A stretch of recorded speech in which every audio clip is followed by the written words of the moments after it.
Tonight you represented the state of Tennessee. It's taken 47 years to get it back in Knoxville, Tennessee, but tonight you got the national championship. Hip, hip, hooray!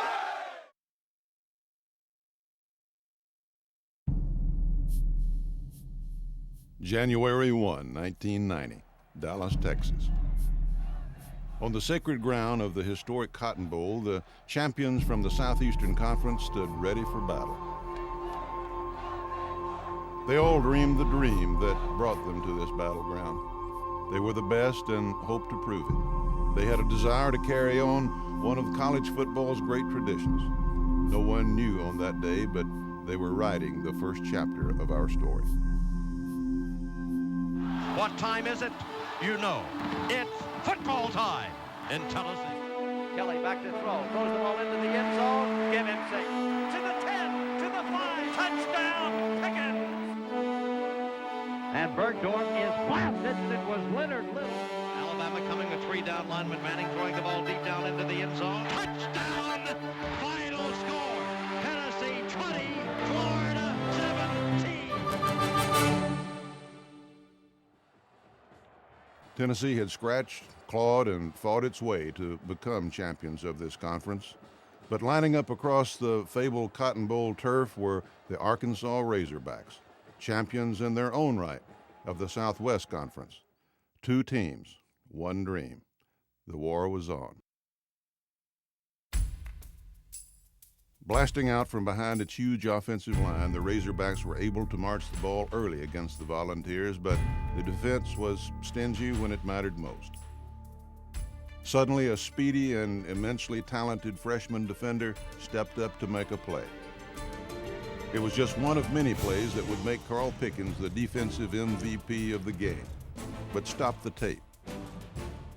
This should give you an idea of the talent UT produced during the decade of dominance. Carl Pickens eventually became one of the most legendary offensive players in Vol history. So if such a spectacular offensive threat was the defensive MVP, who on earth earned Offensive Player of the Game honors? And if I remember correctly, I think a running back by the name of Chuck Webb had a pretty decent day that day. Still on his feet to the 24-yard line, Chuck Webb! Down 6-3, Tennessee seized command in the second quarter, riding the huge shoulders of Chuck Webb. Webb will carry the ball. He will dive, and what did he do? He scored for the Volunteers. Then, first-year offensive coordinator Philip Fulmer detected a weakness in the Hog secondary.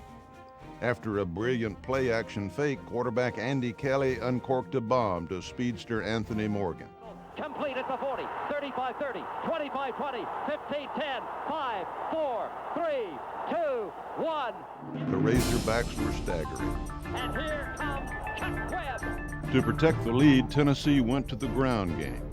In other words, it went to what had become Arkansas's worst nightmare. The corner to the 20, cuts up to the 25, gets outside to the 30, to the 35, to the 40, to the 45, to the 50, to the 45, to the 40, to the 35, to the 30, to the 25, to the 20, to the 15, to the 10, to the 5. He goes all the way. When the dust had settled, Chuck Webb rushed for a staggering 250 yards. The decade of dominance had been ushered in on the powerful legs of number 44. Tennessee won 31-27. It was the 600th win for the Volunteer program. Head coach Johnny Majors was pleased with the direction of his program. It was a sweet victory that would be a harbinger of things to come. That's a great way to send out the first 99 years, and what a terrific send-off for our 100th birthday in 1990. And Tennessee.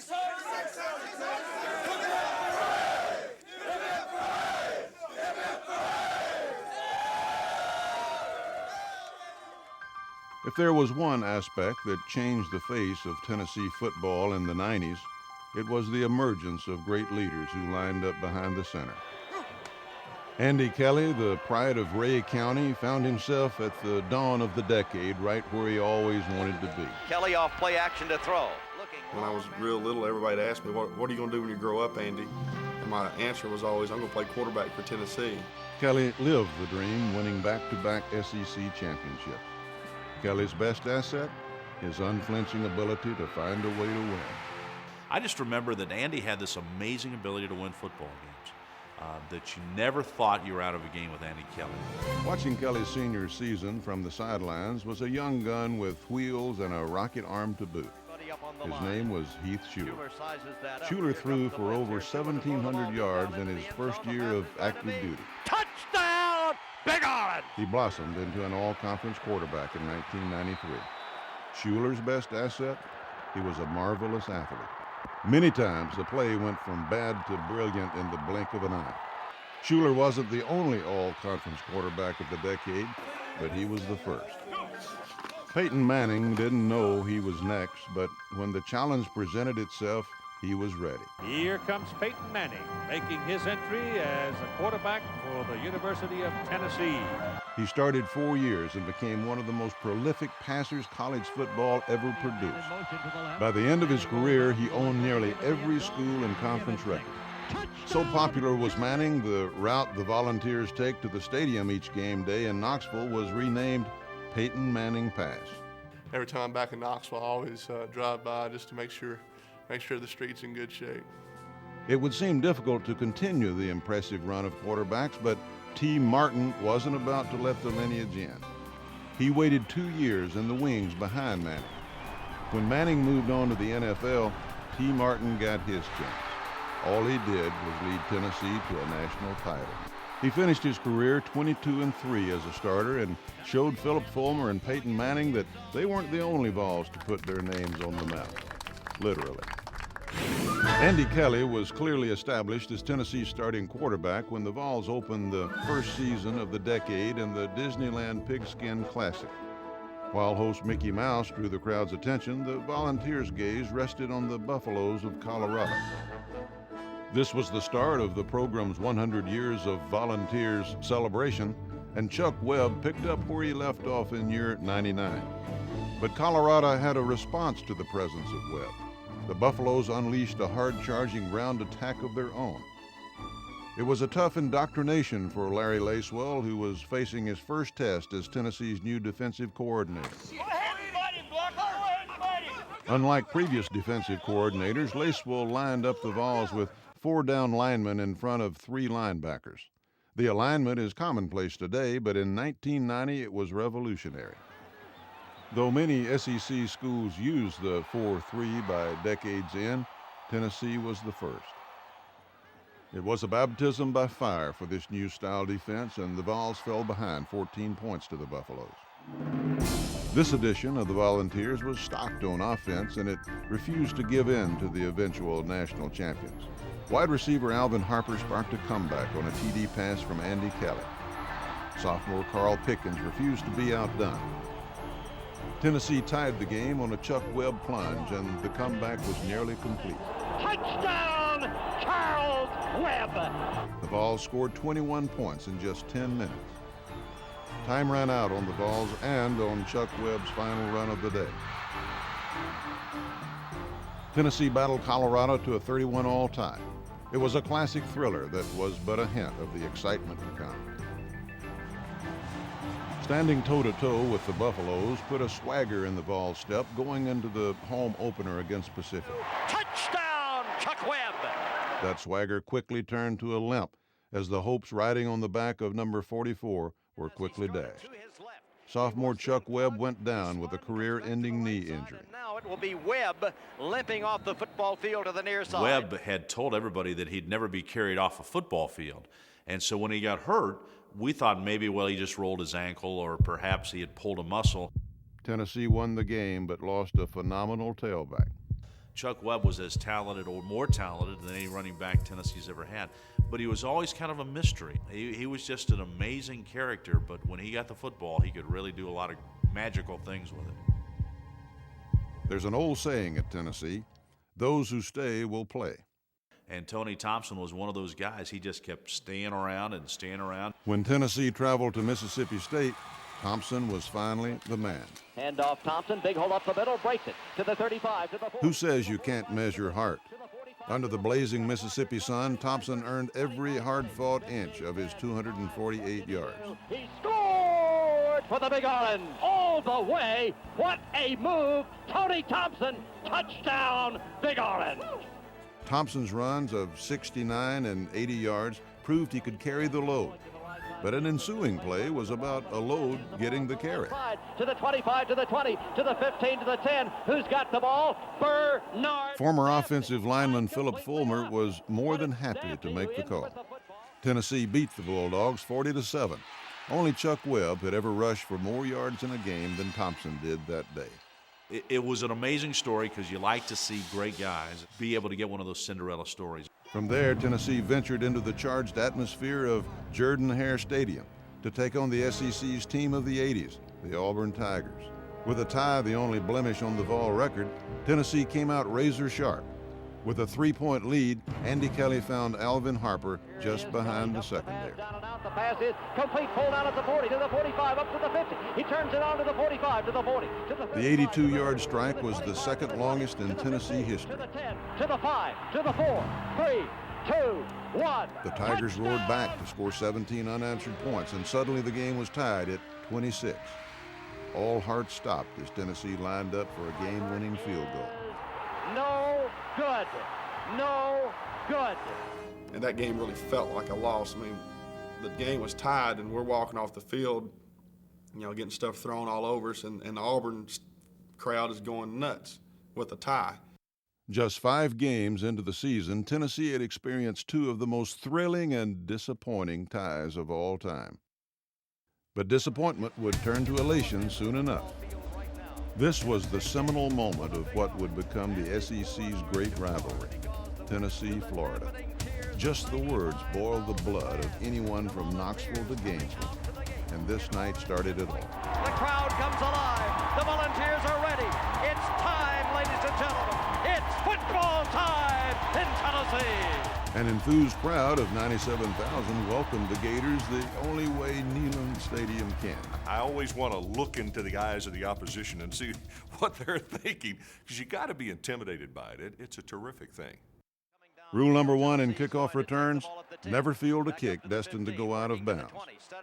Thank goodness Dale Carter never read rule number 1. To the 40, to the 45, to the 50, cutting to the far sideline, down to the 45, to the 40, 35, 30. Is there a flag on the play? I don't see one. 15, 10, 5, 4, 3, 2, 1, touchdown! The Carter return opened an orange-colored floodgate. Tony Thompson scored from 23, and tight end Von Rees passed for a 47-yard touchdown to Carl Pickens. The defense added to the scoring and kept the Florida Gators out of the end zone. The interception. Number 18, Dale Carter. This was the breakout game for Dale Carter. In addition to his kick return, the sticky-fingered junior reeled in 2 interceptions. When the smoke settled, Tennessee scored 38 unanswered points in the second half and crushed the Gators 45-3. The game, featuring the 9th-ranked Tennessee Volunteers against the top-ranked Fighting Irish of Notre Dame, was 1990's toughest ticket. It's football time in Tennessee. It was a scalper's dream outside the gates and an NFL scout's fantasy inside. The Irish took the field with names like Rocket Ishmael, Jerome Bettis, and Ricky Waters. Matching name for name, Tennessee suited up Carl Pickens, Alvin Harper, and Dale Carter. This game was a marvelous display of talent. Tennessee opened the third quarter and took the lead on Tony Thompson's determined 10-yard run. Ricky Waters countered with 66, and Notre Dame was back in front. Throws the ball deep into the end zone. It is touchdown, Tennessee! Andy Kelly was in the midst of his greatest night in a Volunteer uniform when he hit Alvin Harper to take back the lead 20-17. The Vols were outscored in the fourth quarter 17-9 when Rocket Ishmael scored from the 44. The party appeared to be over, but Andy Kelly refused to turn out the light. Kelly back to throw, looking into the end zone. Man is there. Touchdown, Big Orange. Carl Pickens recovered an onside kick, and the Volunteers, down by only 5, were still alive. The Vols moved downfield with determination, and with time running out, Kelly went for the win. Andy Kelly's valiant effort fell short. But when that ball left the hands of Andy Kelly, you felt that Tennessee was going to win that game somehow. But that's the way you always felt with Kelly. He completed 35 of 60 passes for 399 yards, all UT records.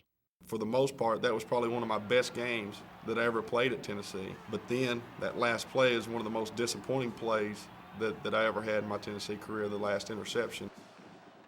The game has become a college football classic. To throw, looking long pass downfield. The man is there. The pass is going to be complete. Tennessee 20, 15, 10, 5. An SEC championship still beckoned, and Tennessee finished the season in style against Ole Miss, Kentucky, and Vanderbilt.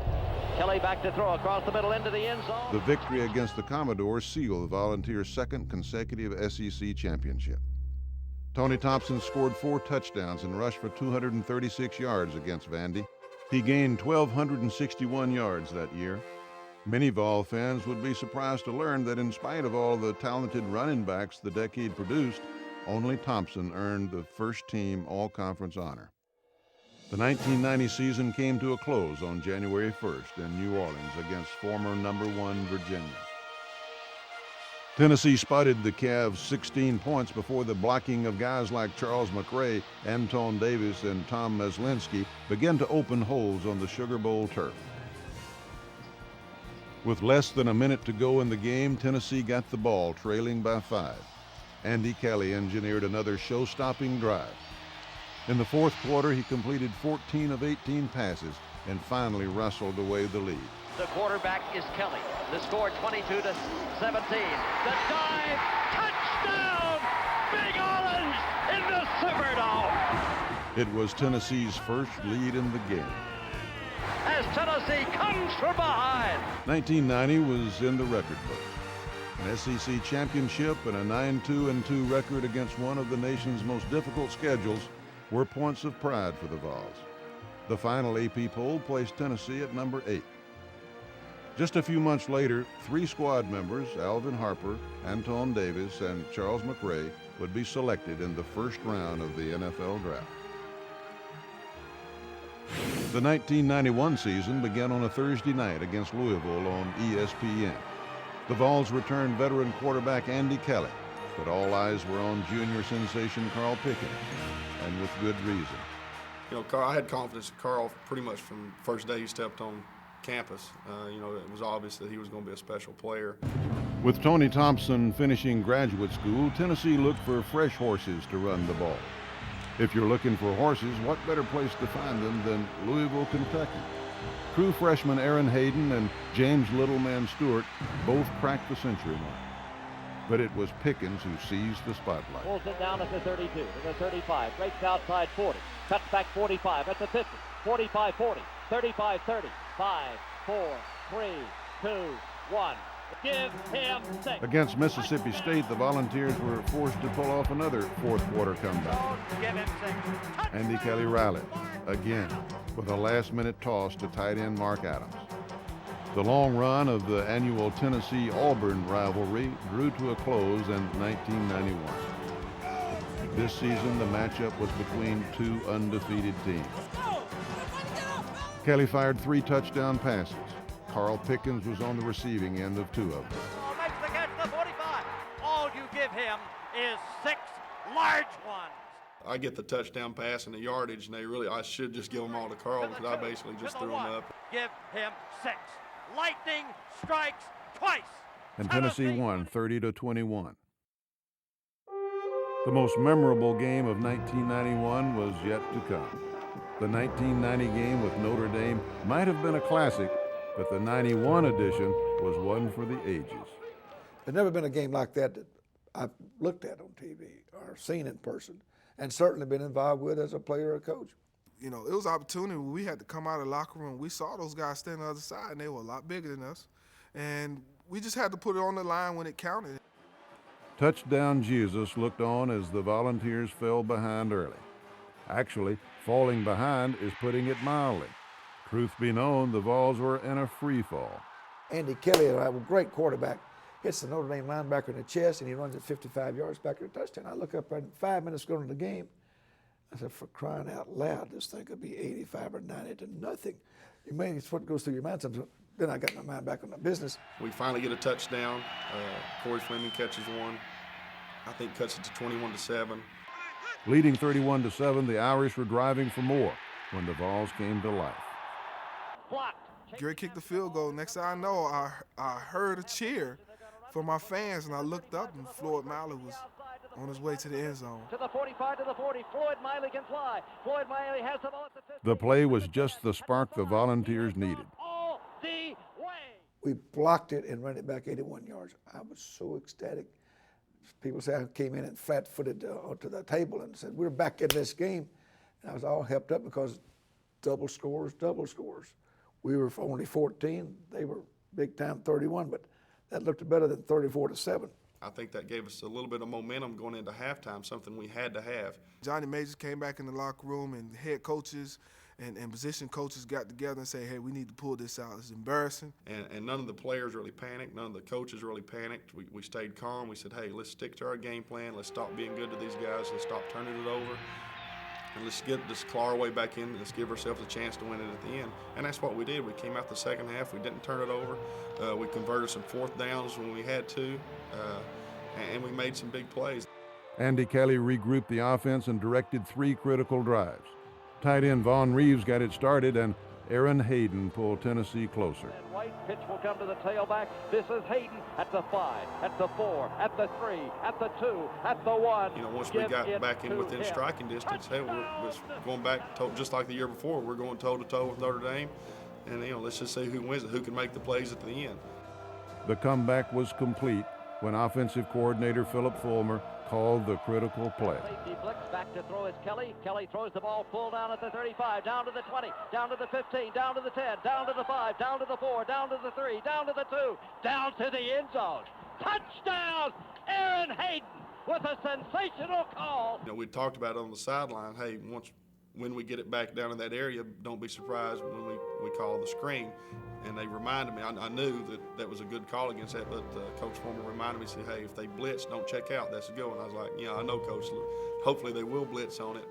And, you know, and it was just a great call at the right time. In one of the most inspiring turnarounds in NCAA history, Tennessee stormed back from 31-7 to seize the lead, 35-34. But the job wasn't done. The Irish marched down the field to set up a game-winning field goal as the shadows lengthened over this historic field. Actually, I was on the bench with a towel over my head, and I kind of was peeking out of the. I said, I can't watch this. This will be Rob Leonard. The kick is up. The kick is good. No, it is no good. It is no. And all of a sudden, I just saw all the orange stand up, and all the orange shakers start cheering, and I was just like, yes. I didn't even know we blocked it. I just thought, I didn't know if he'd missed it, we'd blocked it or what. I just jumped up and started running and hugging people. It was Jeremy Lincoln who blocked the attempt, and the miracle at South Bend was complete. The fans, you know, the fans just stayed out there on the field. They didn't leave. Nobody went to the cars to warm up. They stayed in the stands. And, you know, I guess one by one, we started getting the word. And everybody put their jerseys back on without the shoulder pads, without the helmet, and we all rushed back out there on the field in the corner of the end zone to be with our fans. And I think that's what college football was all about to me that day. I let the players yell and scream and celebrate, the coaches, for several minutes before I got their attention to talk to them. I didn't want them to quell that great excitement. I would like to say that this was a game that none of you, in my opinion, will ever forget, as long as you live. I don't think that I've ever been involved with a comeback similar to this in my life, ever. And as a highly significant opponent, that you did it against. That truly, for any football fan or so-called authorities on it, will go down as one of the all-time great football victories in this school's history. And I bet you there's never been a comeback that will compare to it in 101 years of Tennessee football. Especially with what had happened with those guys the year before, it was a little, I guess, sweet revenge, and just the fact that the way we had won it as a team and nobody panicked and we stuck together, that was a special win. What a gallant, valiant group of volunteers. Let's keep taking smart pills. All right. Well, I blew it, but the Tennessee team surely didn't, as they went on undefeated the rest of the year. And after that Notre Dame win, Tennessee began its 90s tradition of a bowl game every year by going to the Fiesta Bowl. The bowl wins were big, winning the Cotton Bowl and winning the Sugar Bowl. Those were big wins. Through the years, bowl games have become one of Tennessee's most famous football traditions. The Vols rank second in the NCAA in all-time bowl appearances with 40, and are tied for third in bowl victories with 22. Tennessee has played in 13 different bowl games and is one of the handful of schools to play in the Sugar, Orange, Fiesta, Cotton, and Rose Bowls. Kelly off play action. Tennessee's current streak of 11 straight bowl appearances began with the 1990 Cotton Bowl. UT won 7 bowls in that span by chalking up victories in the Cotton, Sugar, Hall of Fame, Gator, Citrus, and Fiesta. Also, the Vols made history by playing in the first ever BCS and Bowl Alliance National Championship game. Now who's number one, baby? Woo! Big changes were in store for the Southeastern Conference in 1992. With the addition of Arkansas and South Carolina, a super conference of 12 teams and 2 divisions was established. The championship format wasn't a playoff, but it sure raised the stakes of each and every conference game. In the summer of 1992, Big Orange Country was rocked with devastating news. Somebody had called, I would think I was working at the TV station that day, and somebody called in, and I didn't believe it at first. I said, this can't happen. It's like a death in the family, in your own close family. The University of Tennessee football team suffered a serious loss this morning. Head trainer Tim Karen died at UT Hospital of an apparent heart attack. It's one of those things that just knocks you back in your seat, and you sit there and look at the wall for an hour and think, my gosh, how can it happen? The death of Tim Karen was the first in a series of events that would shake the very foundation of Tennessee football and change its landscape forever. And I still think there's a little void in the athletic department. You don't lose a guy like Tim Karen and not still feel it. On the heels of the Tim Karen tragedy, no one could have imagined the impact of the next news bulletin. Good evening. UT coach Johnny Majors is in critical but stable condition tonight at UT Medical Center. Coach Majors underwent 3.5 hours of open heart surgery this morning. But the season for Tennessee pushes on. There's a full-scale scrimmage tonight, the second major scrimmage of the preseason. Coach Philip Fulmer now, the assistant head coach and offensive coordinator, will take over the reins. And I'm confident, just like Coach Major said, he sent a message to the team, you know, straight ahead, and that's just the way that he approaches things. You'll appreciate this: straight ahead, attack, attack, attack. He was the offensive coordinator. He knew the offensive game plan. He was a trusted assistant, was a promising head coach candidate, and he was the obvious, and I think probably at that time the only choice to take over the reins. Thrust into a new role, he prepared for the season opener with Southwestern Louisiana. Adding to the chaos, Tennessee was beginning a new era at quarterback. You know, and as a receiver, that's what you hope for. If you're going to get a new quarterback, please let him be able to throw the football. Into the end zone, pass downfield, give it to him. Touchdown! With hopes riding on the strong arm of Schuler, Tennessee drilled the Ragin' Cajuns and a new era was underway. Give him 6. There was one other new addition to debut. Junior college transfer Charlie Garner joined Hayden, Stewart, and Phillips to complete Tennessee's powerful 4-cylinder running machine that knew only one gear: forward. Welcome to the Johnny Majors Show. Coach Majors recovering from surgery. Interim head coach Philip Fulmer, the winningest coach in major college football. He's never lost a game. John, and seriously considering retiring at this point. With victory number 1 under Fulmer's belt, the Volunteers headed for Athens to meet the highly ranked Georgia Bulldogs. Sanford Stadium was filled to the rim for this SEC showdown. Entering the game, 14-point underdogs motivated Heath Schuler and the rest of the Volunteer squad. In spite of Tennessee's loaded backfield, Schuler led the team in rushing. He also led in passing. Heath Schuler's athletic ability. We'd all heard about it. We all thought that Heath had the chance to be a very special quarterback. But that night he made things happen out of the ordinary. And then the 4th and 13 play, of course, basically saved the game. Coach Cutcliffe calls a play of, he said, I want to call a certain play. And everybody looked at it. It was 62 Meyer. And we kind of looked at each other and said, oh, it's going to work. Back to throw on 4th down 13. Schuler across the middle, complete to the 20. With the football down, he goes to the 17-yard line. I'm Condrich Holloway here in the victorious Tennessee locker room with Heath Schuler, and I've seen a lot of games, but I've never seen a young man come through and do the things you did today. We just came together as one unit, played really hard, and it was a team effort. So I think everybody realized after that night that Coach Fulmer could put together the game plan, could execute, and could manage the sideline. I mean, that's the biggest thing, making the decisions on 3rd and 1 and 4th and 2 and all those, and Coach Fulmer that night was flawless. Well, we actually beat a team that's probably better than us physically, and we were all so happy to do that collectively as a team and a staff. We got it done, and we kind of kicked the season off in great fashion there. And the sky's the limit. We at that particular time, we could have beaten anybody in the country. We're going to take them one at a time. Beat all that. We are going to stick together. You're a wonderful, wonderful bunch of people. I know that you will enjoy the win to the max and stay out of trouble, fully out of trouble, so that everybody's in the hunt come Monday to get those Gators. The Vols won 34-31, and interim head football coach Philip Fulmer was 2-0. The nation took note.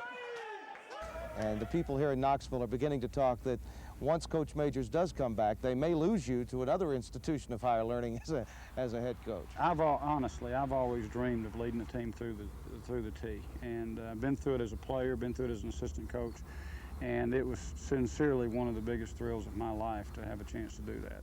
The Georgia victory celebration didn't last long as the imposing Florida Gators came to Knoxville. A lot of people thought, well, the next week it's going to come crashing back down to earth. But again, Coach Fulmer kept this team very focused. I think going into the Florida game, with Florida ranked number 4, we had the attitude that we could position ourselves in the national picture. Defense and kicking, as usual, played a major role in this one. An 11-yard run from Schuler gave the Volunteers the early lead. Yes, yes, yes. Heath Schuler can run. Give him 6. Touchdown, Heath Schuler. But athletic prowess would take a back seat to Mother Nature. And on this day, she was waving a big orange shaker. The squall was so bad, ABC's television feed out of Knoxville was knocked off the air. While the national audience was watching static, Mose Phillips sloshed his way in the mire 66 yards for a touchdown. Schuler, misdirection, throws the ball. It is caught by Tennessee at the 35 to the 40, to the 45 to the 50, to the 45 to the 40, to the 35 to the 30, to the 25 to the 20, to the 15 to the 10. He has scored. He has scored. He has gone all the way. That was a very special time to stand on the field and watch it rain. And Mose Phillips caught a swing pass out of the backfield and runs 70 yards for a touchdown. And when he gets to the end zone, he looks at his watch and he says, it's about time. Todd Kelly and the Tennessee defense held the Gators to only 68 yards rushing and under 300 yards in total offense. I took it so seriously. I mean, that morning, I don't think I brushed my teeth. My parents came, knocked on my door. I didn't answer the door. I was so much in the zone because it was an ABC game. And just when I played, I just felt like I couldn't be stopped. And that was the best game I ever played in my entire life. That's when I realized that Philip and his guys were really turning the corner. The Volunteers and Philip Fulmer remain undefeated with a 31-14 win over the Gators. More importantly, victories over 2 Eastern Division teams put Tennessee in the driver's seat of the SEC race. And, we really played well. We beat Georgia, who we weren't supposed to beat. We beat Florida, who we weren't supposed to beat, and really got on a roll. And I think at that time, the fans and everybody kind of jumped on Coach Fulmer's bandwagon. But it was still Coach Major's team, and when he came back, it was time for him to take back over, and we all tried to do our best to make it continue to work. Okay, man. You've grown day to day. You've grown week to week. Attack, attack, attack. Always attack. Hit them the quickest, and the hardest, and the longest. Following the victory over Florida, Johnny Majors returned and coached the Cincinnati game from the less stressful confines of the press box. I don't think anybody ever doubted that he would return. I think everybody was just hoping that he would wait till he was totally healthy and come back. And I think as everybody looks back on it, perhaps he pushed it a little bit too much, and that caused some of the difficulties. Philip Fulmer directed Tennessee's 4th victory in as many games from the sideline. Just 4 weeks earlier, Tennessee seemingly had no head coach. Now, for some, it had two. As a player, you have your loyalty to your head football coach, and that's where a lot of the players did. And it almost felt like, at a point in time, it did separate our team. We didn't know which way to follow, and with Coach Majors coming back, it caused a conflict. Coach Majors was back on the sideline when Tennessee won at LSU, and then things went sour, sort of, because Tennessee lost a 1-point game at home to Arkansas, then lost to Alabama. Tennessee had lost 2 consecutive SEC games. The championship and the season were slipping away. But now we understand that some fans are trying to get Coach Fulmer to return, and the way we understand it, there's a large rock outside the athletic offices there at Tennessee with the words, "Johnny is back, we want Phil." When you go to work and you see something like that, how, if at all, does it affect you, Coach? It doesn't take a lot of guts to go out and do something in the darkness and paint a rock. Doesn't take much ingenuity. Well, let me ask you this, Coach. So, in my opinion, you're going to get some criticism, but you just keep on keeping on. But also, there's the legions of the miserable sometimes. It's always going to be miserable. So you don't let those affect how you approach your team.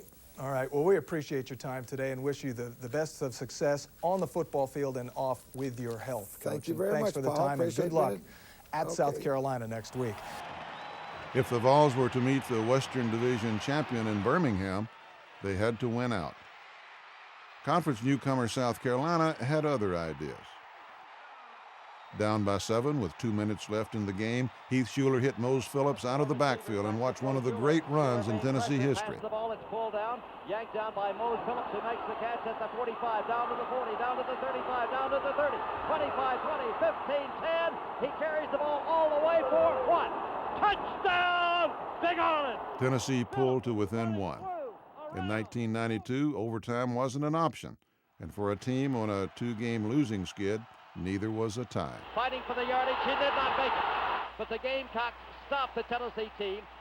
JJ, out of the tough losses, this is a crushing one. I can't even put it into words.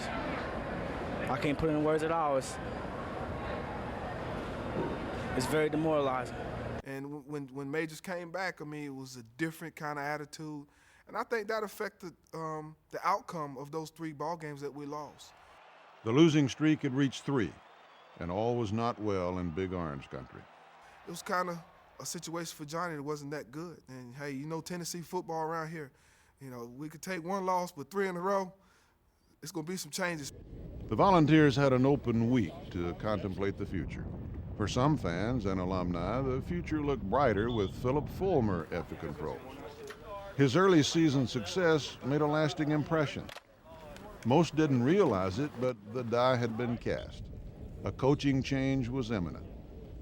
You know, the transition there was not an easy one at all for anyone, and the circumstances that surrounded it were really, tough.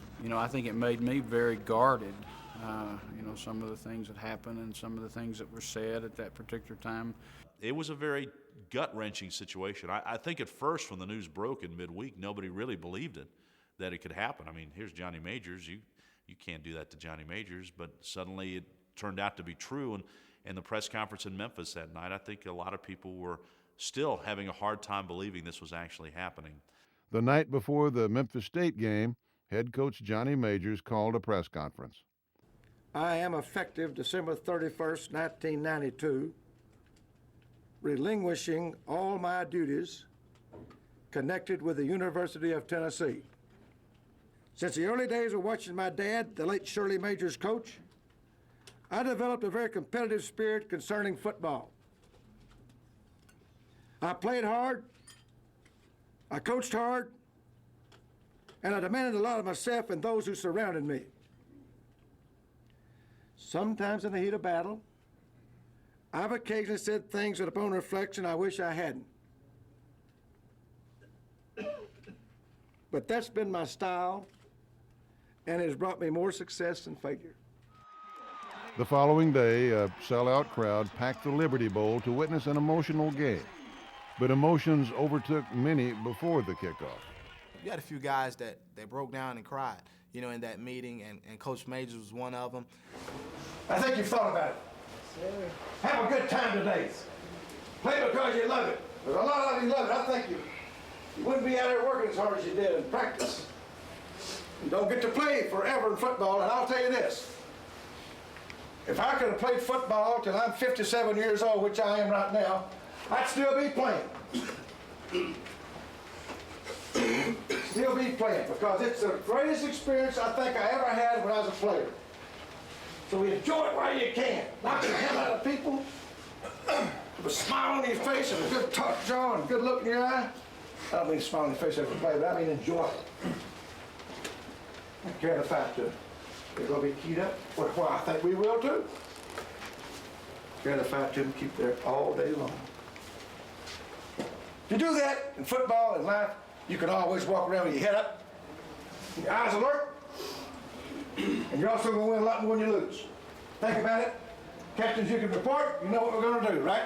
In your face. All right! Coach Majors from the old school, and he gave us one of his old school pep talks, and it was very emotional. And I really feel that's why we played so well and went out and did a great job. And we dedicated that game to him. The end of a difficult week came to a close with a Tennessee victory. Johnny Majors walked off the field, head held high. The next week marked the final walk to Neyland Stadium for Johnny Majors. Fans came in force to say goodbye as Majors ran through the tee for the final time. The wingback is to the wide side of the field. As Garner, as the Schuler keeps the ball, fakes the pitch to Garner, keeps himself with a 3 at the 2, at the 1, give him 6. Though nobody knew it at the time, the Majors era would officially end the next week in Nashville against Vanderbilt. Hit them the hardest and the quickest and the longest. This is a big game.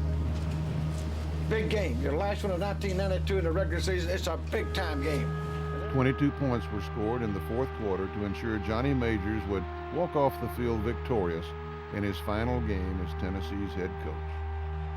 Afterward, Tennessee accepted a bid to play in the Hall of Fame Bowl against Boston College.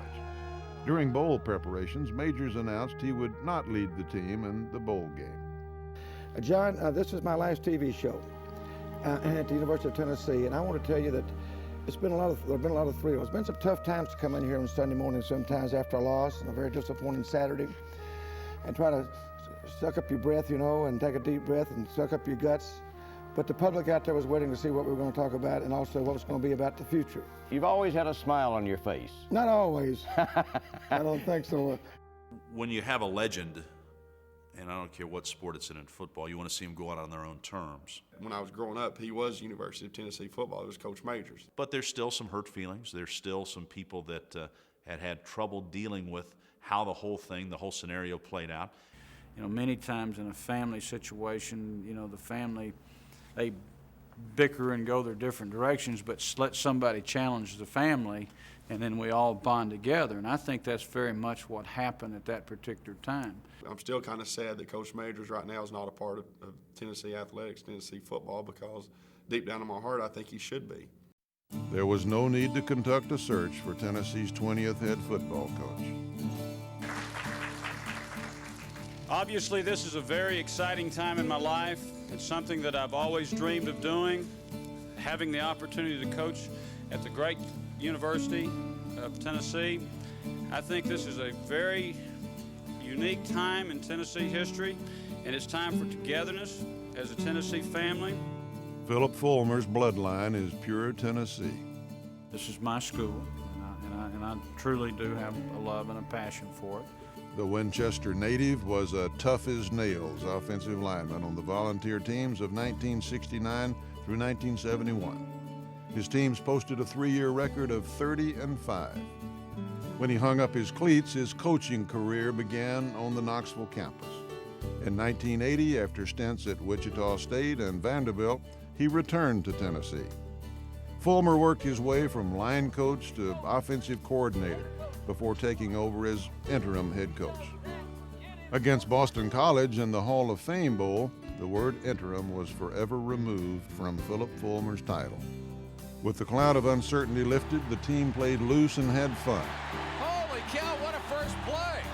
Philip Fulmer not holding anything back. Well, that was incredible. You know, even going back to the first play of the bowl game, you know, trying to make a statement, you know, hitting the deep ball there down to the 1 against Boston College and setting the initial start of the Fulmer era, if you will.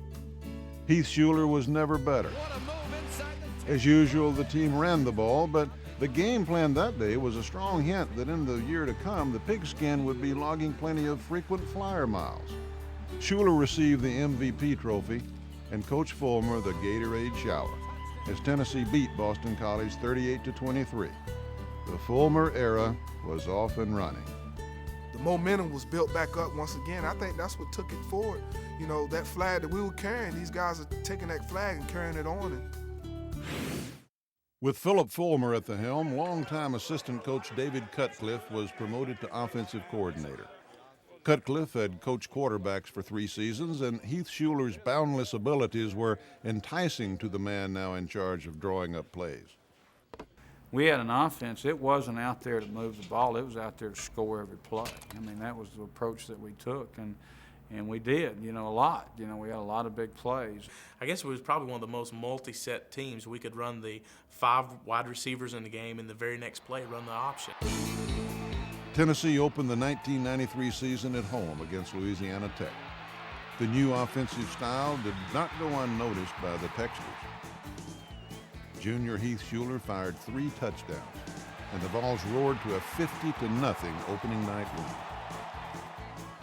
The following week, a much-anticipated quarterback showdown pitted Heath Shuler against Georgia's Eric Zier. It was the Heath Shuler show from the start. Back to throw Shuler. Set up a screen. Pulled down by Fleming, 20. Touchdown, Tennessee! It was the first time that we had a chance to see all of the talent. You know, you had Charlie Garner and Aaron Hayden and James Stewart on offense with Heath Shuler as quarterback, myself and Craig Faulkner out there at receiver. And they had Robert Edwards out there. They had Terrell Davis out there. And we look back on that game to see all of the talent that was just on the field that day. The strong-arm quarterback led Tennessee to a 21-6 lead, and Corey Fleming was his favorite target. Throws the alley-oop into the end zone. Give him 6. Charlie Garner did his part as well, outshining his counterpart, Terrell Davis. As for Zier, the Tennessee defense held Georgia's passing attack to a measly 114 yards. Long pass downfield is intercepted. Intercepted. Tennessee annihilated the Dogs 38-6. In that era, Tennessee players were judged most by what they did on the 3rd Saturday in October. In 1993, the Volunteers ended a frustrating 7-year victory run by the hated Crimson Tide. Heath Shuler lit the fuse in this explosive game. Here's Shuler to throw the ball deep down into the end zone. The pass is going to be touchdown, Big Orange! Tennessee's offense was stymied in the second half, but John Bexford nailed this field goal to give the Vols a 1-point lead. God! With the weight of the world resting on every play, Charlie Garner broke free. 35-40, 45-50, 45-40, 35-30, 25-20, 15-10, 5, 4, 3, 2, 1. Give him 6. Touchdown, Big Orange! Tennessee stretched the lead to 17-9 with the clock on its side. Alabama had to score a touchdown and a 2-point conversion to tie, and that's just what it did. It was a disappointing game for the Volunteers, but the Alabama winning streak was over. 2 weeks later, Tennessee offered South Carolina a little payback from the previous year. James Stewart and Charlie Garner helped pound out a 55-3 victory. He is loose. Inside the 30. Cuts inside. He will score. Tennessee's star was on the rise. The decade of dominance was gaining momentum. Give him 6. Touchdown, Heath Shuler! Tennessee traveled to Kentucky the following week and never trailed.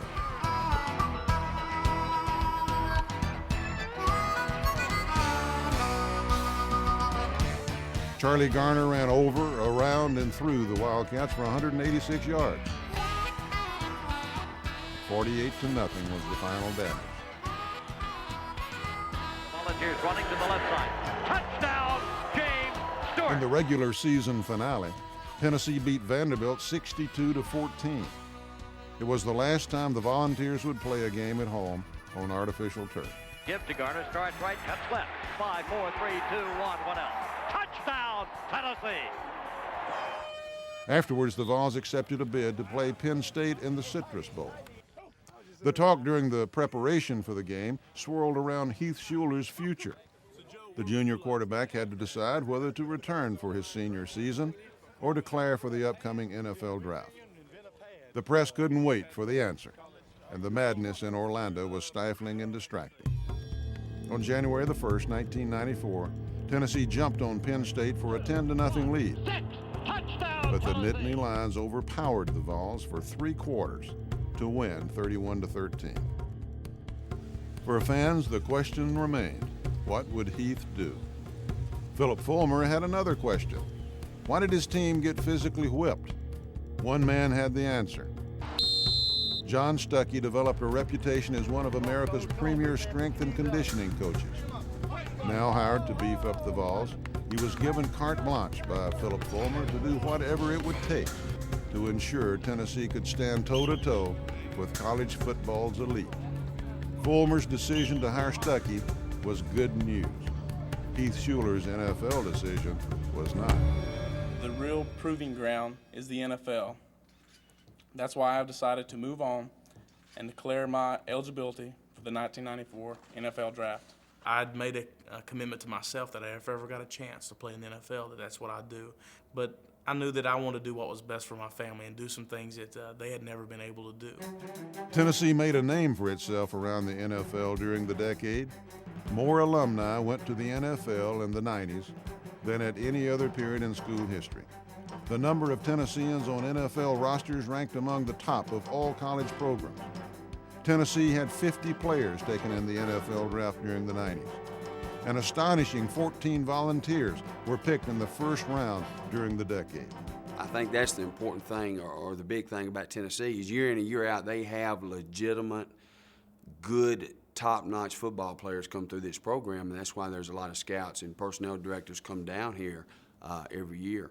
You go back to the Chuck Smiths, the Dale Carters, even last year with Al Wilson. I mean, we call it the run-hit factor, and they're always well coached. They're aggressive and run to the football, and when they arrive, they're in a bad mood, and it's just it's a great program. At the end of the decade, Tennessee had the most players in the NFL among SEC schools. 34 is 9 more than the nearest conference rival. Speaking of NFL lineage, with Heath Shuler gone, Tennessee coaches hit the recruiting trail in search of a successor. Lots of stops were made and lots of miles were logged. But along the way, in early 1994, Philip Fulmer and David Cutcliffe knocked on one door in New Orleans. It wasn't hard getting in the door because we just, had an opportunity for a young player here and had some success with quarterbacks recently, but to close the deal was the challenge. When I chose Tennessee, I'd only been there one time for a visit. I'd never been to a football game before. I came one time in January of 1994. There was an ice storm there. It was cold. We couldn't even go in the stadium because the stadium was covered. So these were all the big selling points of Tennessee football. I didn't really get to experience those, but I just chose to go there just because I had a good feeling about it and just the good people there. And I knew it could be a special place. And all of a sudden, here came this young man that I heard a lot about, but I didn't know if coming out of the school system he was coming out of, how long it would take him to make the strides he would need to make to be a good Division I college player. And as it turned out, we all found out that kid was a godsend. I remember talking to my dad one afternoon about the weight coaches sent out a program, said we had to have a bench press test when we got there. And they said, you have a choice between doing 185 pounds or 225 pounds. You can do either one of those. And I didn't think I could lift either one of them. And I was really nervous about that. And I told my dad, because they said Brandon Stewart was a really strong guy. And I said, what am I going to do when I get up there? He said, son, they didn't recruit you for your bench press. They recruited you to play quarterback. Just go up there and work hard and just do the best that you can do. Recruiting had been successful, but senior quarterback Jerry Colquitt waited his turn and in 1994 seized the reins. Peyton Manning and fellow freshman Brandon Stewart, along with sophomore Todd Helton, would battle for the backup role. How things change so quickly. Tennessee opened the 1994 season at the Rose Bowl in Pasadena against UCLA. The game's first series proved to be one of the great heartbreaks of Tennessee football. It was one of the saddest things I've ever seen in college football. It was when Jerry had paid that great price to stay the 5 years, and the 7th play of the UCLA game, he tears his knee up, can never play again. The senior quarterback's career was over. Now the season rested on the arms of 3 inexperienced signal callers. Then all of a sudden, Coach Fulmer comes over and tells me that I'm going to play, and everything really changed from that point on. Helton, Manning, and Stewart all got a chance to play against UCLA. Helton got the bulk of the action and came close to pulling off a miracle. Despite his fourth quarter heroics, the Vols fell short by 2 points. Known more for his baseball skills, Todd Helton's days on the gridiron were numbered, and the Tennessee coaches knew it. Originally, the plan, from what I found out after kind of my freshman year, was that Todd was really just going to be there for maybe the first 4 or 5 games just to help bring Brandon Stewart and I along. Then he was going to leave and go concentrate on baseball because that was really going to be his ticket. And then all of a sudden Jerry gets hurt, so they changed things for Todd as well. Helton spent the next week settling into the role of Tennessee's new starting quarterback. Between the hedges in Georgia is no place to train a new quarterback, so David Cutcliffe leaned heavily on James Littleman Stewart. Stewart took control with 4 touchdowns and 211 yards rushing. Pitch will go to Tennessee's tailback, and he's going to break one tackle, tries to get to the outside, does, turns the corner 30, has the ball 35, 40, 25, 20, 15, 10, 5, 4, 3, 2, 1. Touchdown, Tennessee! Tennessee's defense was stingy around its end zone, and 23 points were all the Dogs could muster. Tennessee defied the odds and beat the Dogs 41-23.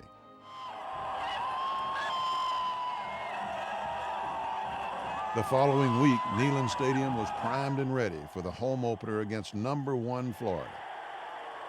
A national TV audience glimpsed the brilliant new emerald green grass of Shields-Watkins Field.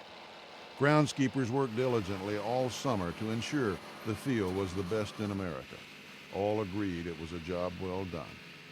After 25 years, the tartan turf was gone, and the Tennessee Volunteers were playing on natural grass. Todd Helton started the game, but after sitting out against Georgia, Peyton Manning got his feet wet. The Gators won 31-0. It was the first time Tennessee failed to score a point since 1981. A trip to Starkville was next on the schedule. It was the 3rd road trip in 4 games for the men in orange. Facing a rugged Bulldog defense, Todd Helton suffered a knee injury. Tennessee lost its 2nd quarterback of the season, and now it was time to call on a freshman. We actually probably held him back a little bit, trying not to put too much pressure on him his freshman year to take over, but he went a lot faster than most people could ever have even imagined doing. The cerebral Manning made the best of his opportunity. He threw for 256 yards and 2 touchdowns. By the 4th quarter, the Vols were up by 7. Good, but not good enough. State rallied for 10 points and the win. It was the turning point of the season and perhaps the decade. Philip Fulmer refused to let this team quit. So I think Coach Fulmer really stuck his foot in the ground and just said, I'm not going to let this happen. I'm not going to, just because we're 1-3 and we can't win a SEC or national championship at this point, doesn't mean we're not going to try to win the rest of these games. That team will always be really special to me because of the heart and character and the fight that they showed, and the loyalty to each other that they showed, and overcoming all kinds of adversities.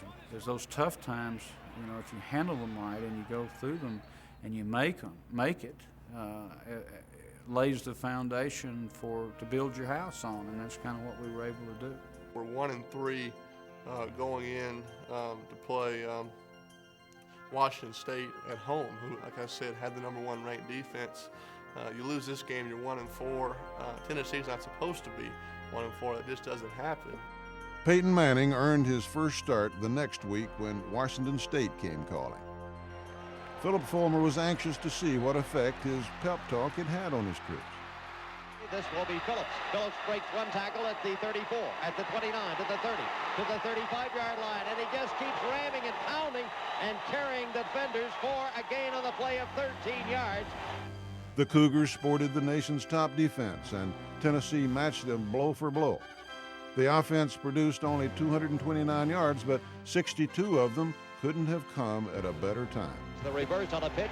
Tennessee to the near side. Sylvan breaks it 40. Sylvan 45-50, 45-40, 35-30, 25-20, 15-10, 5. Touchdown, Tennessee! It was the only touchdown of the game for either team. In a game marked by courage and the sheer will to win, Tennessee held off the Cougars 10-9. If we would have lost that game, it really would have hurt us the rest of the season. But the fact that we did win that game, we beat a good football team, it really turned our confidence around. But Tennessee has been known around here for a long time, with defense and picking. And defense, my hat goes off to you guys. Great job! I think that laid the foundation for what you saw over the last 5 years with the success that we've had, which over that 5-year period, I think we were the winningest college team in the country. By Tennessee, the Volunteers are racing toward the end zone. Into the checkerboard he goes as the ball was scooped up. After a victory over Arkansas, Alabama came to town. This will be Stewart fighting for a touchdown. Give him 6. Touchdown, Big Orange. Tennessee's offense struggled as both freshman quarterbacks got a look. Any natural competitor is going to want to be in the ball game 100% of the time, but I understood the situation, and if there were 2 freshman quarterbacks and both guys brought something to the table, so I didn't like coming out, but I understood when they took me out that sooner or later I would get back in. Who was going to be the best, he or Brandon Stewart, you know, and Brandon was a different type quarterback, and Peyton was more of the pure drop back pass quarterback. The easy thing to do is to try to force something good to happen while you're in there, because you figure if you do something great, they won't take you out. Well, they were going to take you out no matter what, so you might as well just try to make smart decisions. Alabama took the victory, but Peyton Manning took the lesson. From there, Tennessee regrouped, and a winning streak commenced. Peyton Manning threw 3 touchdowns to lift the Vols past South Carolina. Memphis would fall next, and Kentucky would be blasted the next week. Manning in trouble.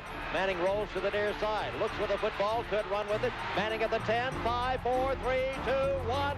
Touchdown, Peyton Manning. Peyton Manning was settling in as the Vols starting quarterback. Peyton Manning going deep to a wide open receiver. Give him 6. Touchdown, Joey Kent. I'll tell you, the main guys I leaned on was that veteran offensive line that I had. It was Kevin Mays was a senior, then I had Jeff Smith, Bubba Miller, Jason Lehman, and Leslie Ratliff, and that was a real veteran group. And I tell you, without those guys, it would have been a lot harder. And then, of course, I had Aaron Hayden and James Stewart in the backfield, 2 senior running backs, and that can make a freshman quarterback feel a lot better. It just gave me a lot more confidence. Against Vanderbilt, Tennessee racked up a school record of 665 yards in total offense. With a 7-4 record, a bid to play Virginia Tech in the Gator Bowl was enthusiastically accepted.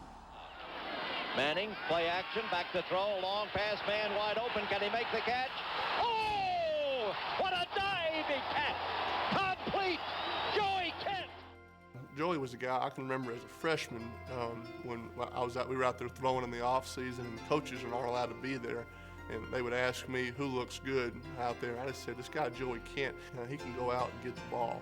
And sure enough, the 3 years he and I had together were so much fun. He did so many great catches, so many good things with the ball after he caught the ball. And he and I had a really special connection.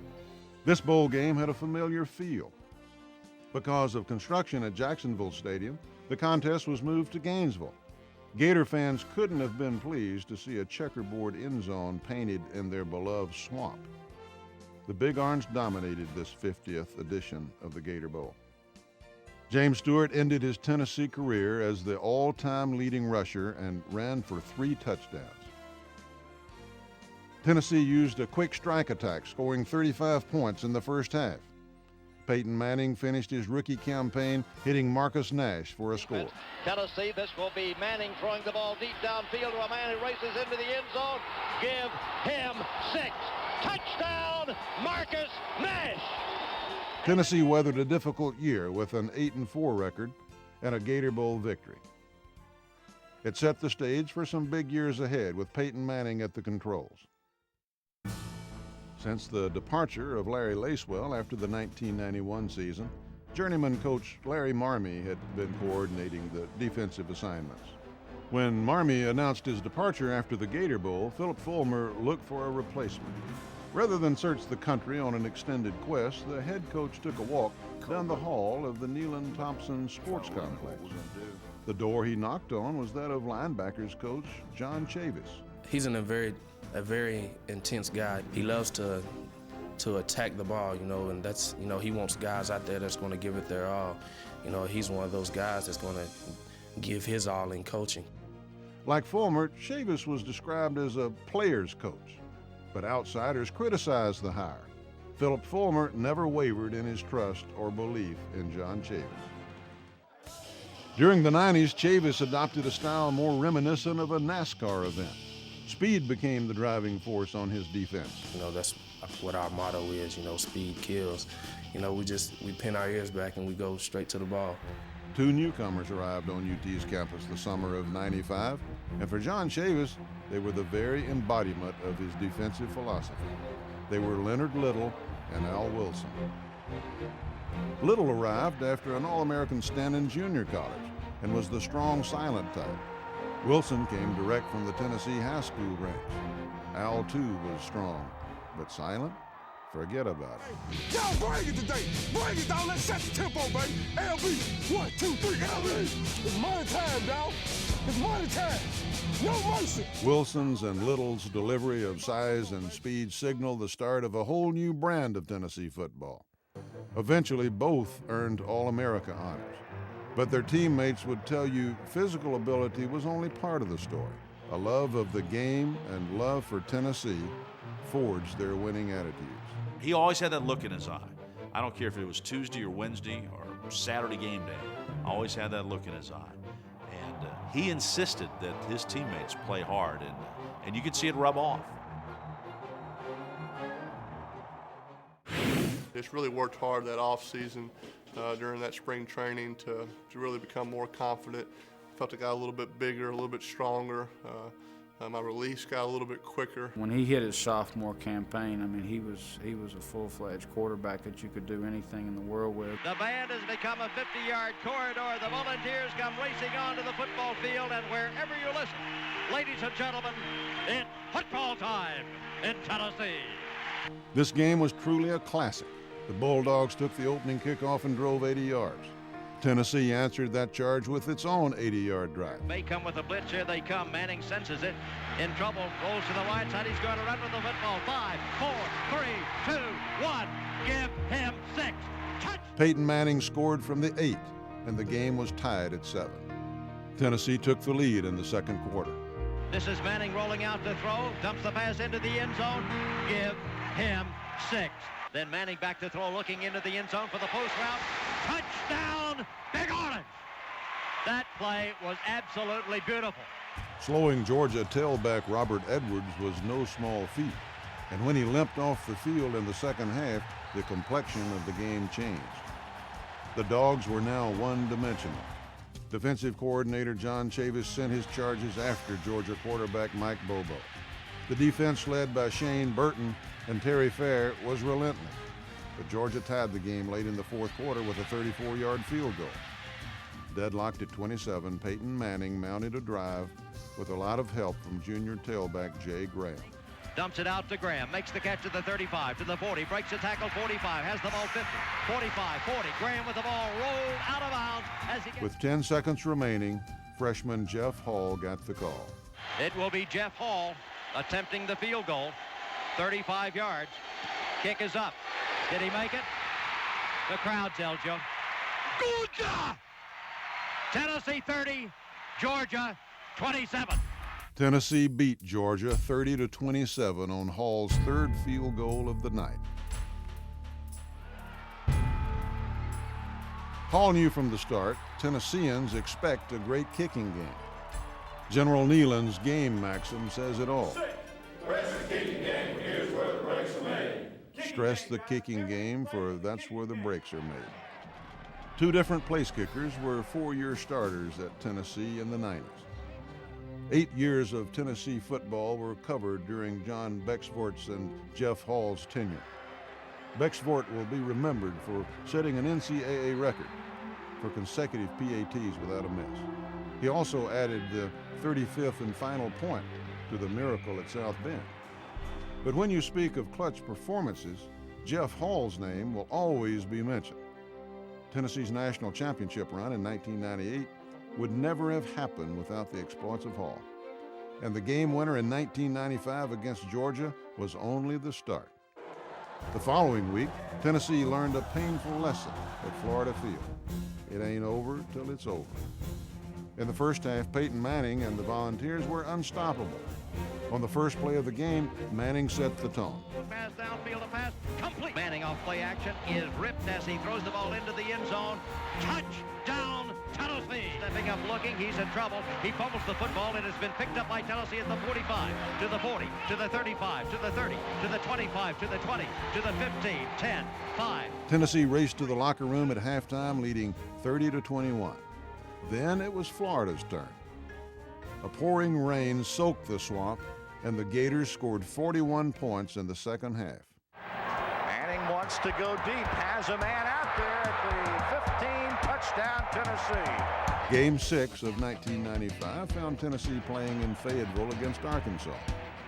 Peyton Manning was coming into his own, and by day's end completed 35 of 46 passes. He tossed 4 touchdowns for good measure. Touchdown Tennessee. Though Volunteer fans knew Manning was special, this was the game that got the rest of the nation talking about the strong-arm kid from Tennessee. Next on the docket was a trip to Birmingham.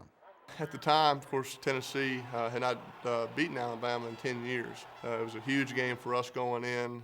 Once again, I think Alabama probably was very confident that they were going to win, and we just really played well.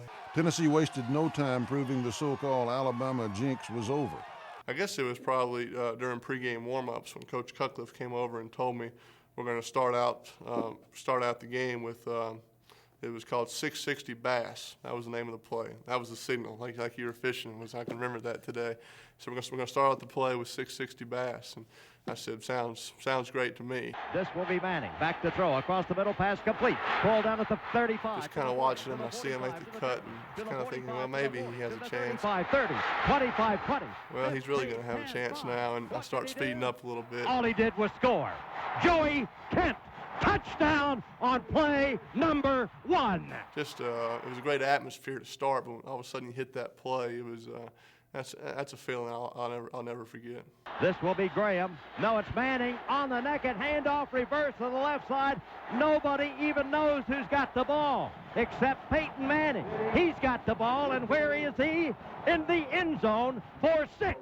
Tennessee roared out to a 21-0 first quarter lead. Alabama never recovered. At the 5, at the 4, at the 3, at the 2, at the 1. Give him 6.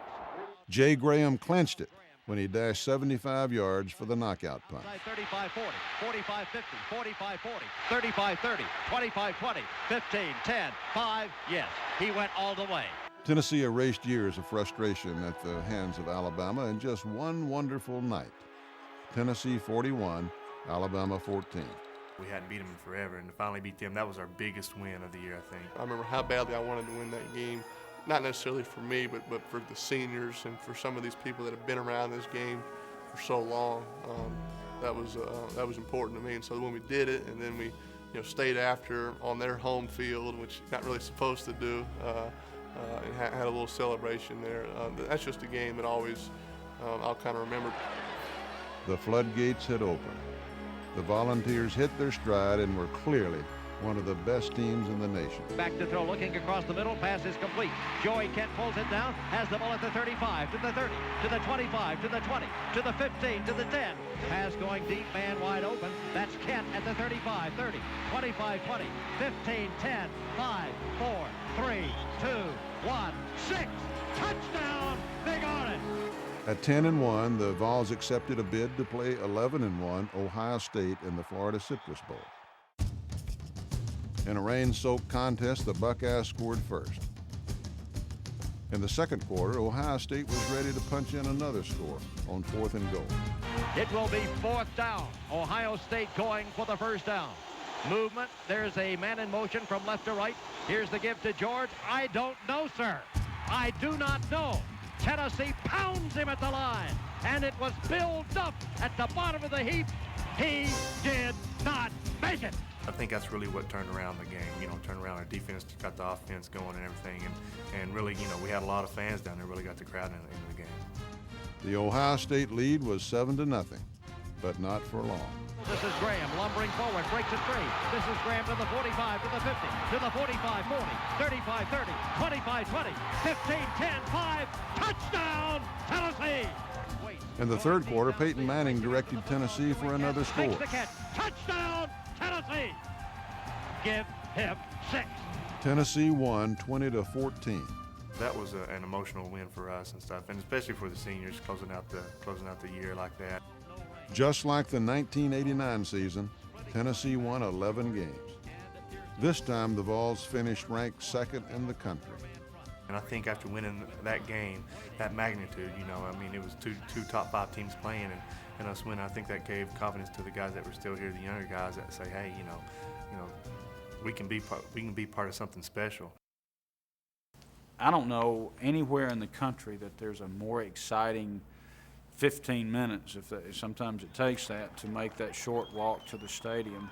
I was hoping Tennessee was going to have something like that, and when I first did it, I realized that Tennessee's is better than anybody else's because of the fans. They're out there and they line up in that tunnel for you.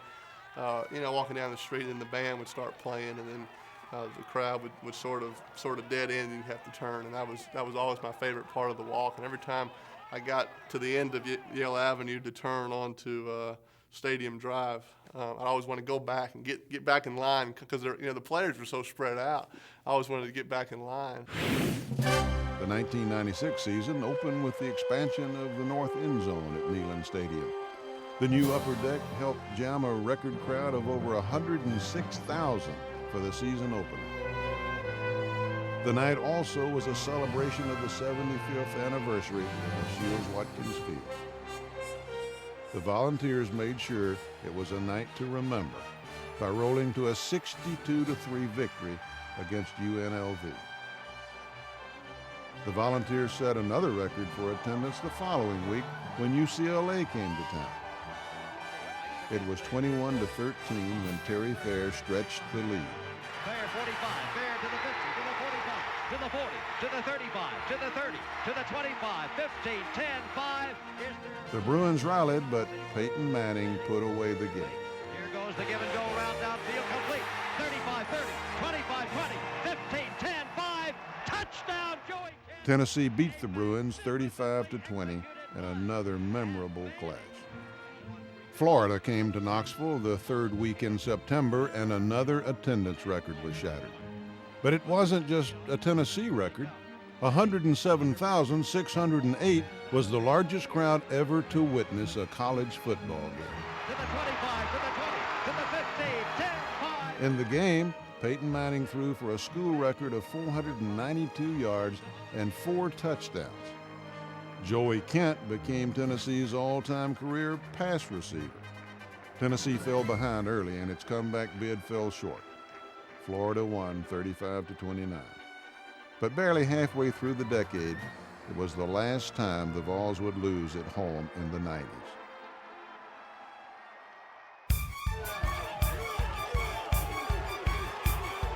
Tennessee traveled to Athens the next week to face Georgia. Sophomore Jeff Hall booted Tennessee's first 9 points, and Peyton Manning took over from there. Manning drilled a pass to Joey Kent for a 31-yard touchdown.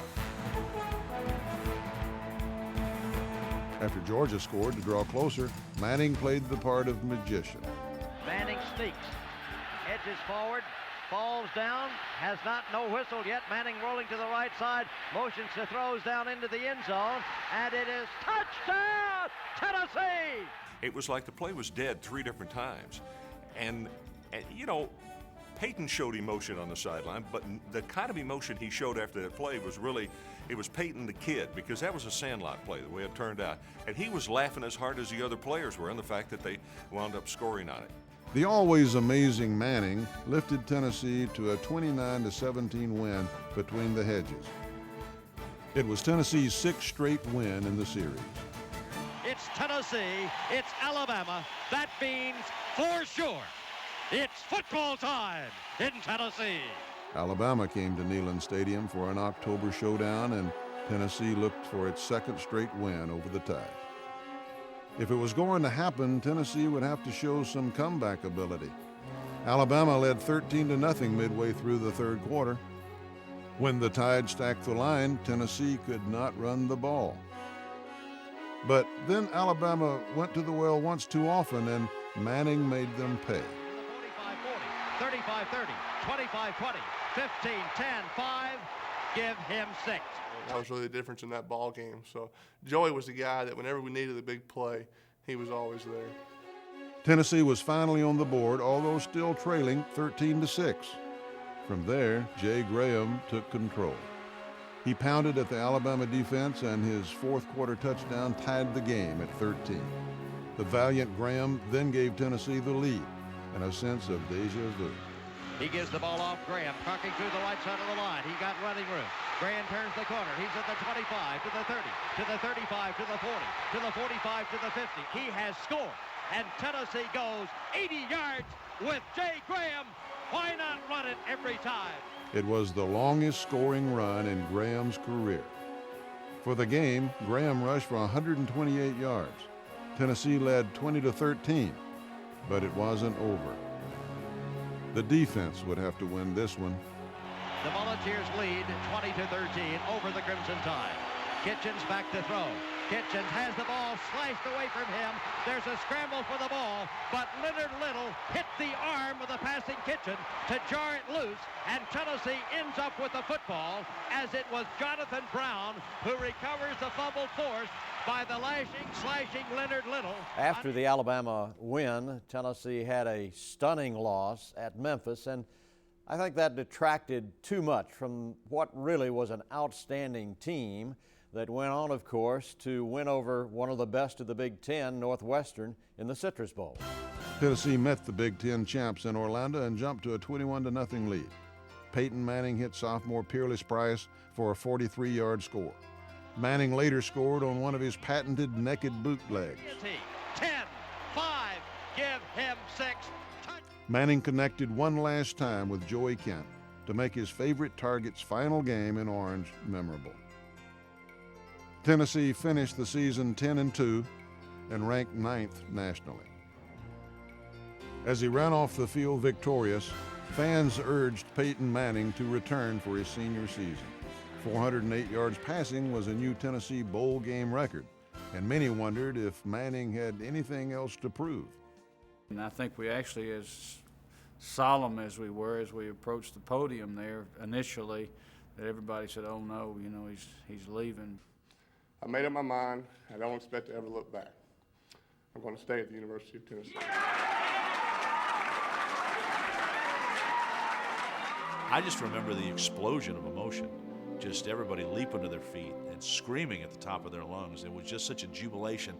And then out of the corner of my eye, I looked over and there was T. Martin kind of sitting there. And he was clapping, but he wasn't clapping nearly as loud as everybody else was. You know, my mom told me, she said, God makes things happen for certain reasons. And I had to think about that for a while. Like, I want to play. But then that year, I developed so much as a quarterback. There are a lot of guys that would have been in T. Martin's situation that would have said, that's it, I'm transferring, I'm going to go someplace where I can play. I'm not sitting behind Peyton Manning another year.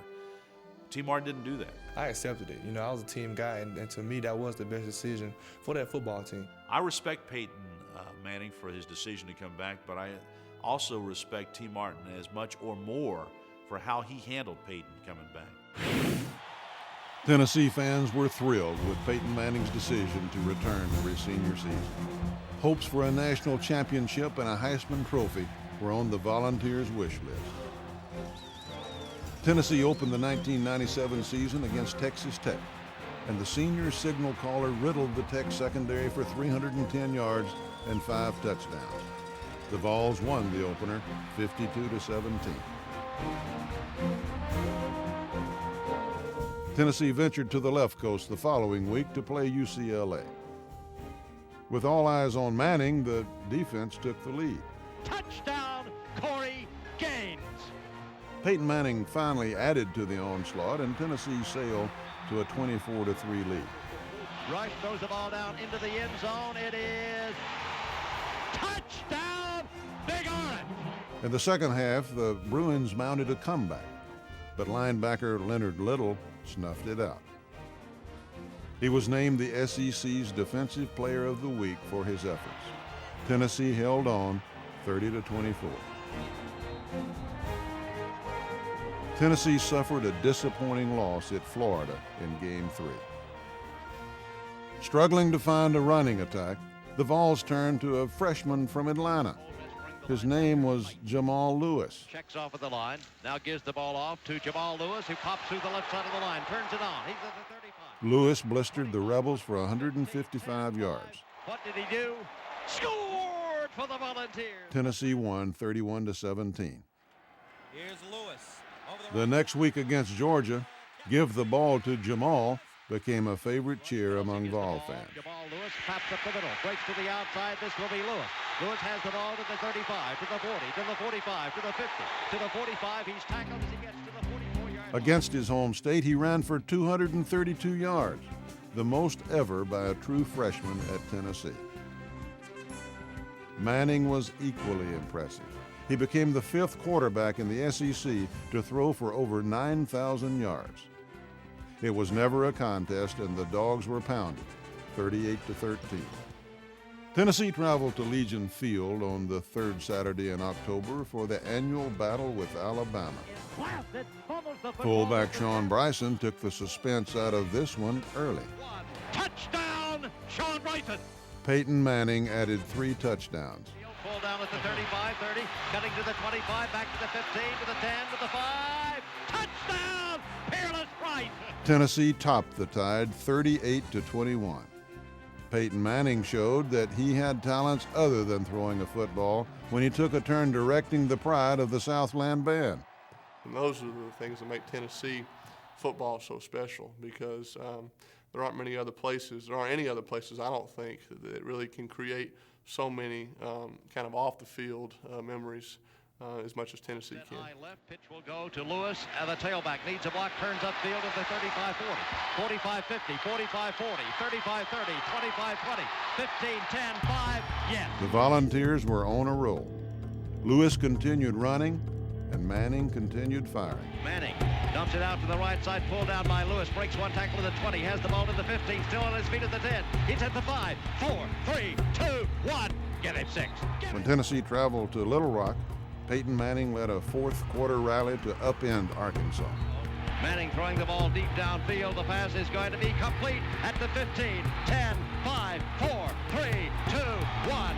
Give him 6. Apparently, Heisman voters had become bored with a one-horse race. Manning's winning numbers were solid, but suddenly a defensive back from Michigan named Charles Woodson was making a race of it. The level-headed Manning put aside any thoughts of a bronze statue. In doing so, he put up very Heisman-like numbers. He threw for an astounding 523 yards and 5 touchdowns in a duel with Tim Couch. You know what happened. Touchdown, Andy McCullough. Tennessee won a shootout, 59-31. 1, 2, 3, 4, 5. 5 touchdowns, 525 yards. In spite of the performance, Manning's Heisman stock actually fell. To earn a trip to the SEC championship game in Atlanta, Tennessee needed to beat Vanderbilt. Emotions ran high at Neyland Stadium in Peyton Manning's and Leonard Little's final game. Fans were there in full force to savor their last run through the T. Peyton Manning.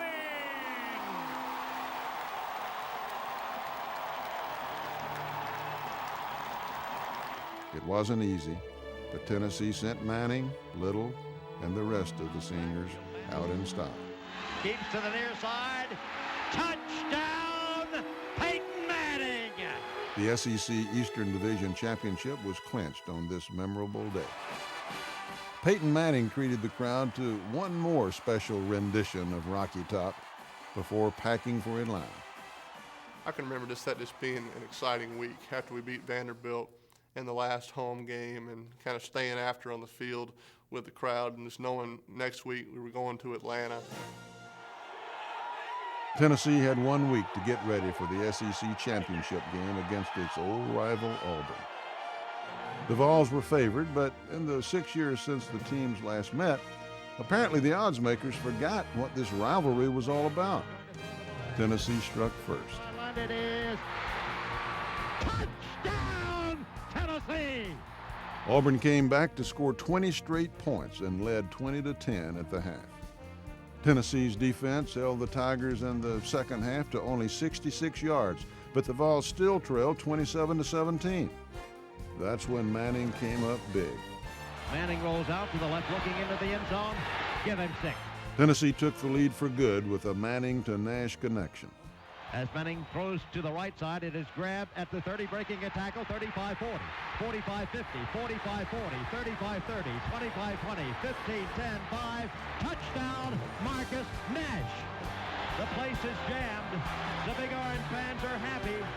4, 3, 2, 1. The champion of the Southeastern Conference for 1997, the University of Tennessee Volunteers. The national and local airwaves were alive with discussion and debate over who should win the 1997 Heisman Trophy. Peyton Manning posted better numbers than the previous year's Heisman Trophy winner, but somehow the media reasoned his numbers were not good enough. His only flaw was being the season-long favorite in a year when the media grew bored with the process. When the votes were tabulated, Manning finished second to Charles Woodson. Tennessee fans were crushed, outraged, and bewildered. Manning, in his characteristic style, handled the entire situation with poise, grace, and class.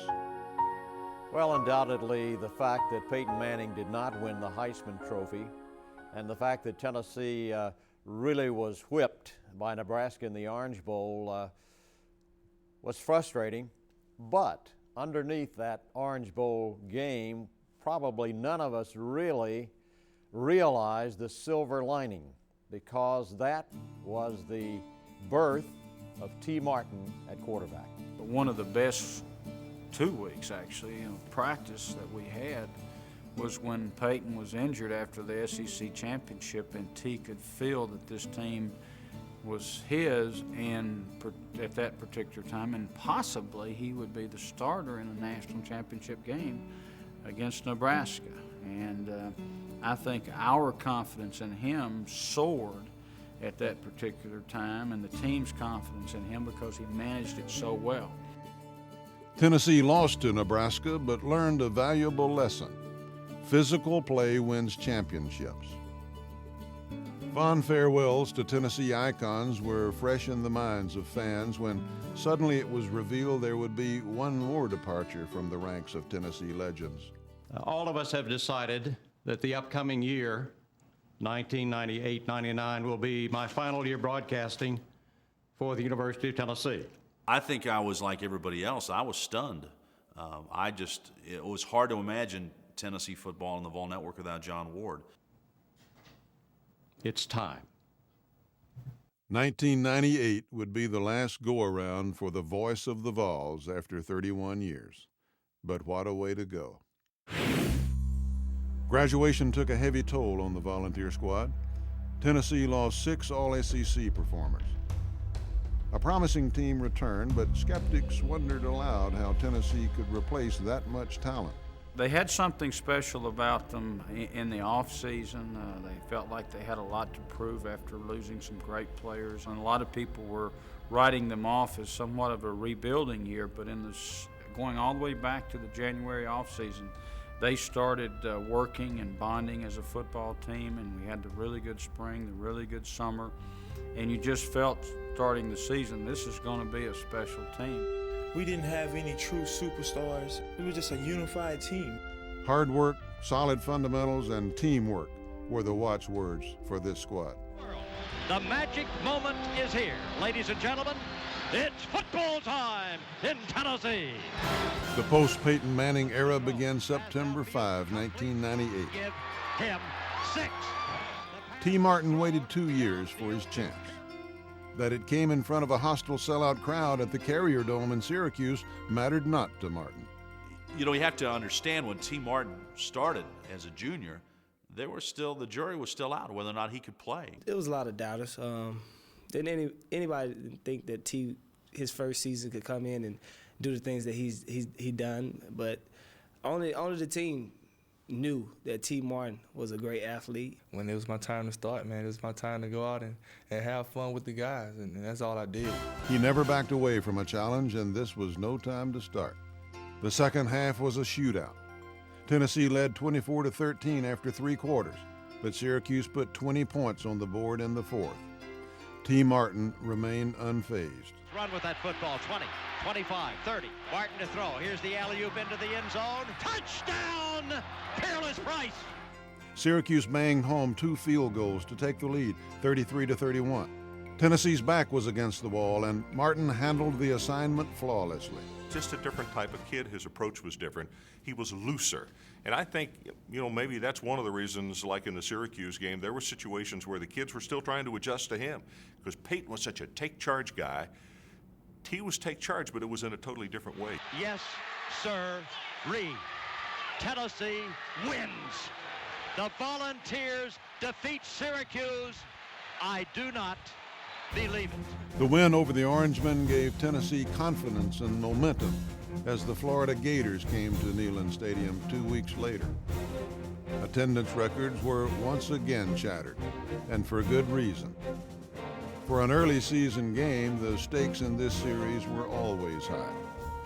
Win and you were in the driver's seat. Lose and you play catch-up for the rest of the season. Florida seized the early momentum and drove into Tennessee territory. The Vols would not relent, but Florida quickly went back to work, but so did senior Al Wilson. He forced a fumble that was recovered by Raynoch Thompson, and the Gators were held out of the end zone. Tennessee struggled to move the ball, but a big play was on the way. Bryson breaks it to the 45, to the 50, to the 45, 40, 35, 30, into the end zone. A Jeff Hall field goal pushed the advantage to 10-3. Florida came back to tie it at the half. Obviously, points were at a premium. Defense was the name of this game. Senior Peerless Price finally broke free for just a moment, and that moment was all T. Martin needed. He grabbed it. Where did he grab it?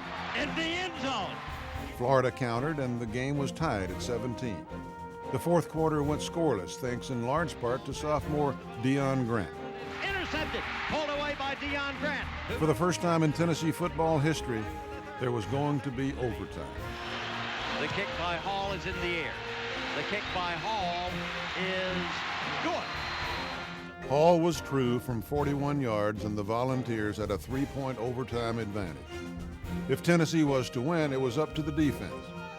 The D gave up a first down, but no more. On fourth down, Florida coach Steve Spurrier opted for a tying field goal to force another extra period. Snap, the kick is in the air, and the kick this time is no, sir-ree. No, sir-ree. Final score, Tennessee 20, Florida 17. Pandemonium reigns. Tennessee had done it. The Volunteers knocked off the Gators 20-17. I think it's one of the most exciting moments that I've ever had a chance to be involved with in athletics or anything else. It truly was a moment of elation for Tennessee football to have gotten over that hump and beaten a really fine Florida team.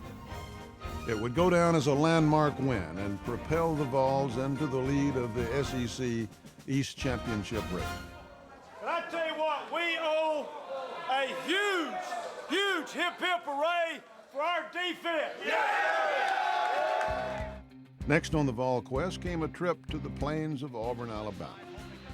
Third-ranked Tennessee was heavily favored, and Sean Ellis was one reason why. Ellis running with the football down the left side. Ellis would be named Defensive Player of the Week for his efforts. He made it. Jeff Hall's efforts made it 10-0. And then Jamal Lewis got the ball. This will be Jamal Lewis pounding up the middle, breaking into... Tennessee was in complete control, 17-0. The defense was called on to show its championship form when the Tigers got the ball on the 1-foot line. The game going off? No. The defense bowed its back and beat Auburn 17-9. But all was not good in the Tennessee camp. Tailback Jamal Lewis was lost for the rest of the season. Lewis was Tennessee's big gun, and without him, the coaches wondered from where the firepower would come. Tennessee looked for an answer the next week between the hedges. He was a little bit frustrated. He wanted to get out there and wing it and run the full offense, and they really kept the harness on him. You know, it was frustrating, and sometimes you go into games and say, man, I know we can win the game in a better fashion than this. You know, come on, coach. And, 6 or 7 games of the season, he started doing that, and we started blowing people out. And I was like, all right, we're having fun now. If the coaches were reluctant to lean heavily on T. Martin in the first 3 games, they now had little choice. Martin back to throw, looking, waiting, pass across the middle, complete.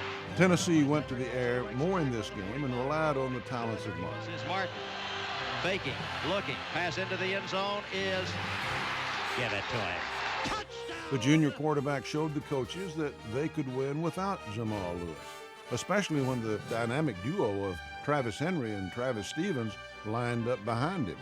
A short 3-yard pass to Peerless Price added insurance. Give him 6! The team hit its stride, and they dominated the Dogs 22-3. You didn't all the way slam the door, but you damn sure shut it pretty tight. Like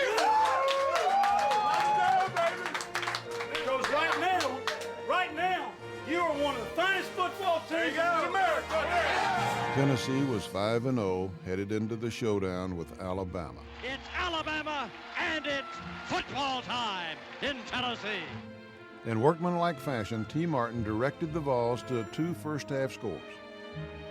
In the second half, the lead was cut to 14-11, but Peerless Price As had a an Walden's answer. front to the 5, to the 10, to the 15, to the 20, to the outside 25-30. Penalty marker down as Price is racing down the near sideline and will take it all the way home. It is a penalty against Alabama. With the lead now 21-11, Tennessee turned to the ground attack and Travis Henry. He will dive. He scored 2 fourth-quarter touchdowns and rushed for 113 yards.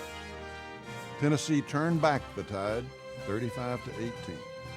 The Vols were suddenly 6-0 for the first time since Philip Fulmer's playing days. The Volunteers spent the Halloween weekend in Columbia, South Carolina. Tennessee's offense, or more specifically T. Martin, was never better. Touchdown, Tennessee. Martin was on target, clicking off pass after pass. We're calling the game, and suddenly you start looking where he's 5 for 5, he's 10 for 10, he's 15 for 15, and he just keeps going and going. Throwing into the end zone, give it to him. Into the end zone, pass is complete for a touchdown. Martin throws out here, pull down behind the line, breaking a tackle to the 30, to the 35. To the... Every pass, I throw it, complete it, forget about it. Going to the next one. I was taking it play-by-play. And I went to the sideline, everybody looking at me funny, and Coach Cutcliffe called a play that we hadn't called since the spring. And I said, why did he call this play? Maybe he had seen something, from the press box. But I went out, completed the pass, and the crowd started clapping. I'm like, why are these South Carolina fans clapping? We're killing them. Why are they clapping? Copeland hauled in Martin's 22nd consecutive pass to tie an NCAA record. The mark was broken with a completion to Peerless Price. All of a sudden, all the South Carolina fans start clapping.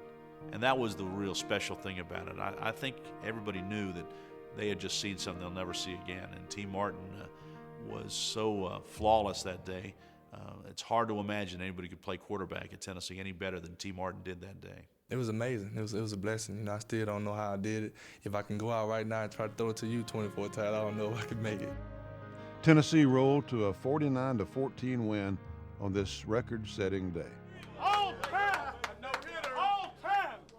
Not Tennessee, not Southeastern Conference. All time! having an NCAA record, which you just think how many years and years and years of NCAA football and how many passes have been thrown by how many great quarterbacks. I think that really makes a statement for his greatness. The Vols were 7-0. Undefeated Tennessee moved to the top of the college football polls the next week after beating UAB 37-13 for the 8th victory of the season. Everything is riding on this football game. Well, you thought at the Arkansas game, the way that thing unfolded, that the football gods have to be aligned somehow. Here come the Volunteers. Wherever you listen throughout the world, it's football time in Tennessee. No, I don't think that's one of the best teams that you had in the 90s. I do think it was a team of destiny, and for people who don't believe in destiny, go back and look at that game. Tennessee, last chance probably in the football game. This is Martin stepping up across the middle. Pass is broken up, incomplete. And so Arkansas stops Tennessee, leading by 2. On the 4th down try, Tennessee fails. I'd say everybody in the stadium, except maybe for those players, were a little bit suspect of maybe pulling that game off. This will be a major upset win for the Razorbacks, coming to Knoxville undefeated at 8-0, about to head back to Fayetteville 9-0. I knew we had the heart, if tested, that we can, dig deep down and gel together and pull it out. Our team was very much that way, and they had enough of the right type people and enough character on the football team that if we got the ball back, I felt like that we would have a chance. I didn't take my equipment off because when I was coming off of the football field, Billy Ratliff told me that he was going to get the ball back. So I'm looking at Billy like, yeah, you said it, but I don't know if you can do that or not. And I was standing there and I heard Billy tell T that, and that was exciting in itself. And I think these kids still got this kind of confidence. So I went on to the sideline, talked to Coach Cutcliffe. He's like, good game, hopefully the defense can do something. And in my mind, I'm like, okay, they do. Arkansas will have the ball. Tennessee has 1 timeout remaining, 1:47 to go in the game. And Arkansas comes to the line with Sterner putting his team in the I formation. And I turned and looked at Billy. I said, Billy, we got to make something happen right here. We can't lose. We got to make something happen. And I'll be dog if he didn't make something happen. The tailback is Shakuma. 2 receivers to the left side. I don't know. He just had that look in his eye. Sterner lost the football. Oh, my goodness. He stumbled and fumbled, and Billy Ratliff recovered. I think that was one of the slowest plays I ever been in. I think that ball was there for at least 3 seconds. And, I'm looking at it, thinking how I'm going to get this ball. And Billy Ratliff is on top of it to recover at the 43-yard line. When I saw it, I was like, oh, my goodness, I got to get it. When we did go back to the field, I felt like we were going to win the football game because our kids just hit the field with so much determination. Trailing by 2 points, 24-22. Travis Henry through the left side. This is Henry with the football, refusing to be denied. Every time I came in the huddle, they wanted to run the ball. Henry has a huge hole. Travis Henry inside the 20. Tennessee just proceeded to do what it had to do to win. This will be Travis Henry spinning, driving, fighting, carries the ball down to the 2-yard line. He pounded until we got to the end zone and won that game. They need to go to Henry. This will be Henry. He dives. Give him 6. Touchdown, Tennessee. Comes the blitz. Here is Martin. The following week, there was no letdown against Kentucky. The Volunteers roared to a 59-21 victory. Down, touch, down, Tennessee. This is Zolman back to throw. Zolman across the middle, pass is complete. The SEC Eastern Division Championship belonged to the Vols as Vanderbilt fell in the regular season finale, 41-0. Tennessee was now off to the SEC Championship game for the 2nd straight season. This team of destiny finished the regular season undefeated. Championship Saturday proved a wild ride for teams competing in the BCS. Supposed shoe-ins were dropping like flies on what was termed Upset Saturday. Headed into the 8 o'clock SEC Championship game, the list of casualties included UCLA and Kansas State. Mississippi State represented the Western Division, and in the early going, many wondered if Upset Saturday would claim another victim. He is into the end zone. Tennessee answered with 10 points in the second quarter. A Jeff Hall 31-yard field goal was the last score for either team until the fourth quarter.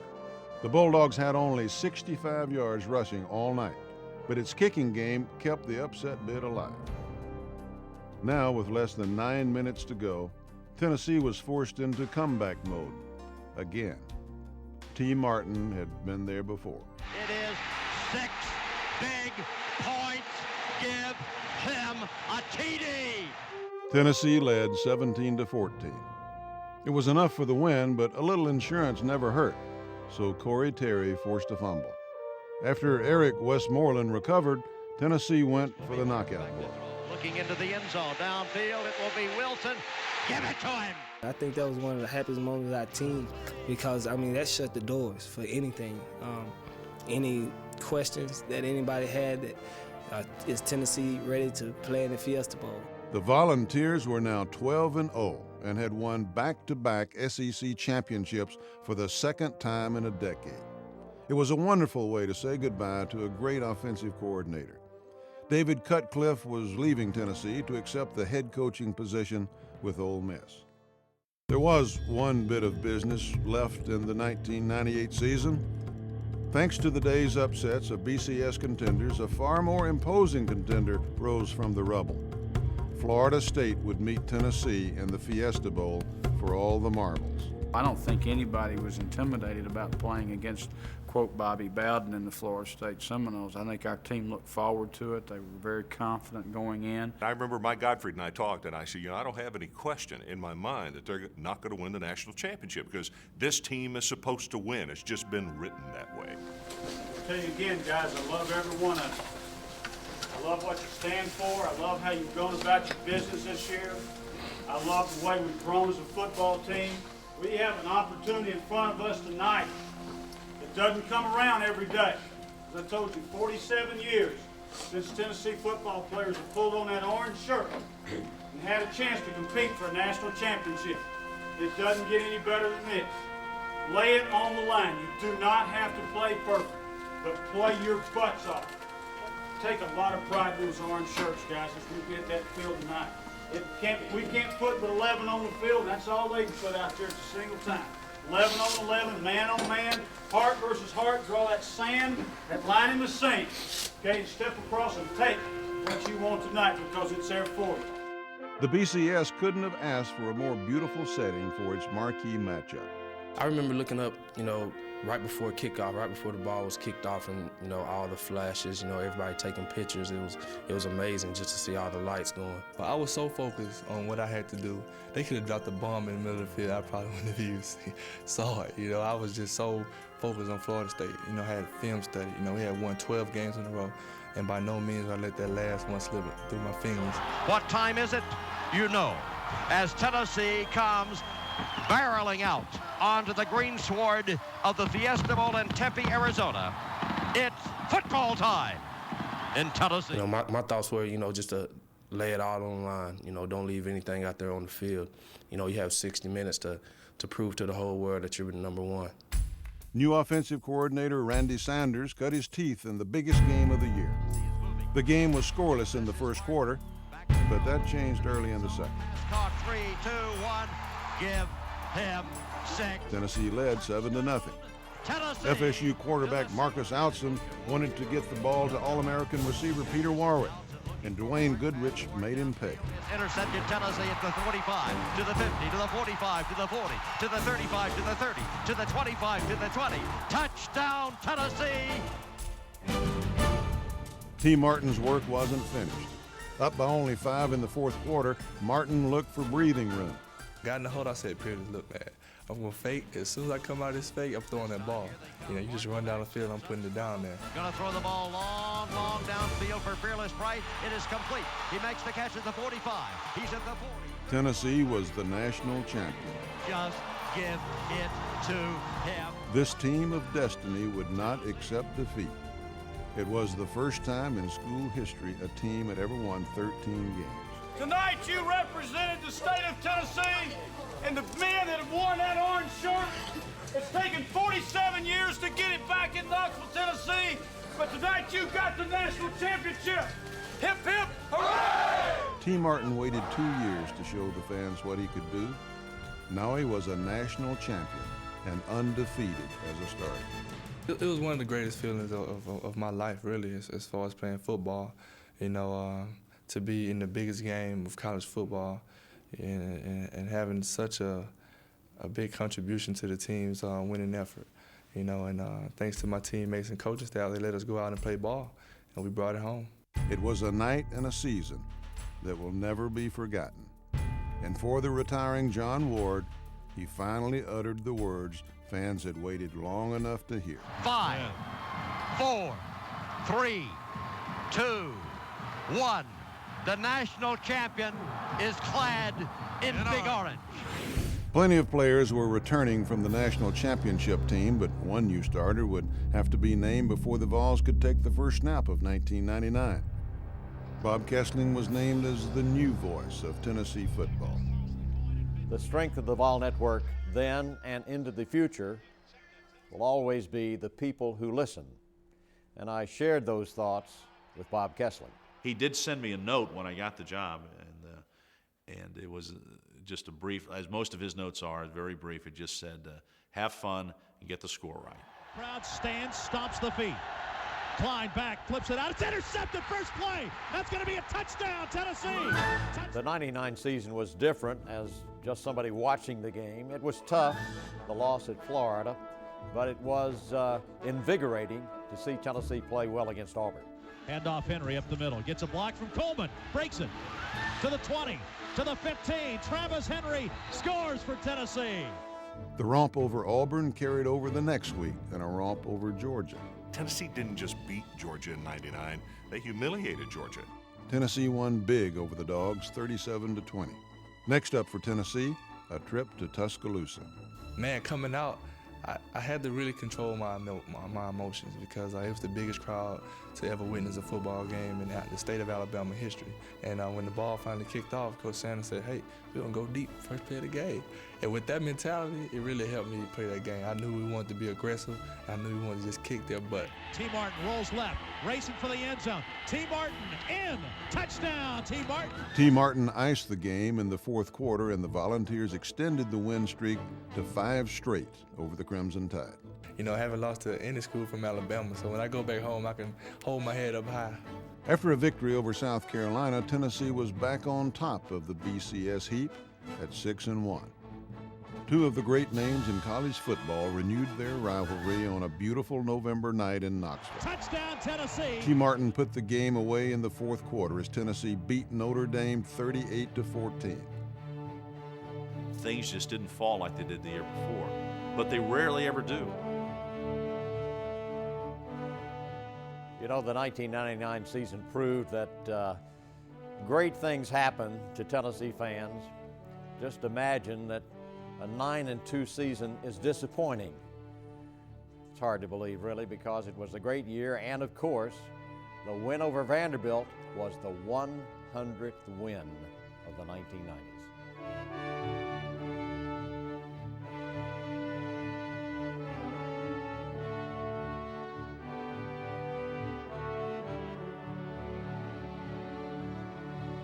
Winning is never easy. Courting victory takes dedication and sacrifice. In a 10-year span, the Volunteers stepped onto the battlefield 123 times and walked away victors 100. It is a decade remembered for champions. The Volunteers won 3 Southeastern Conference titles and the crown jewel, the national championship. It will go down as the winningest and most successful decade in Tennessee's long and glorious football history. The 90s were a decade of dazzling wins, heart-pounding finishes, and tough, determined student athletes giving their all for Tennessee. It was indeed a decade of dominance.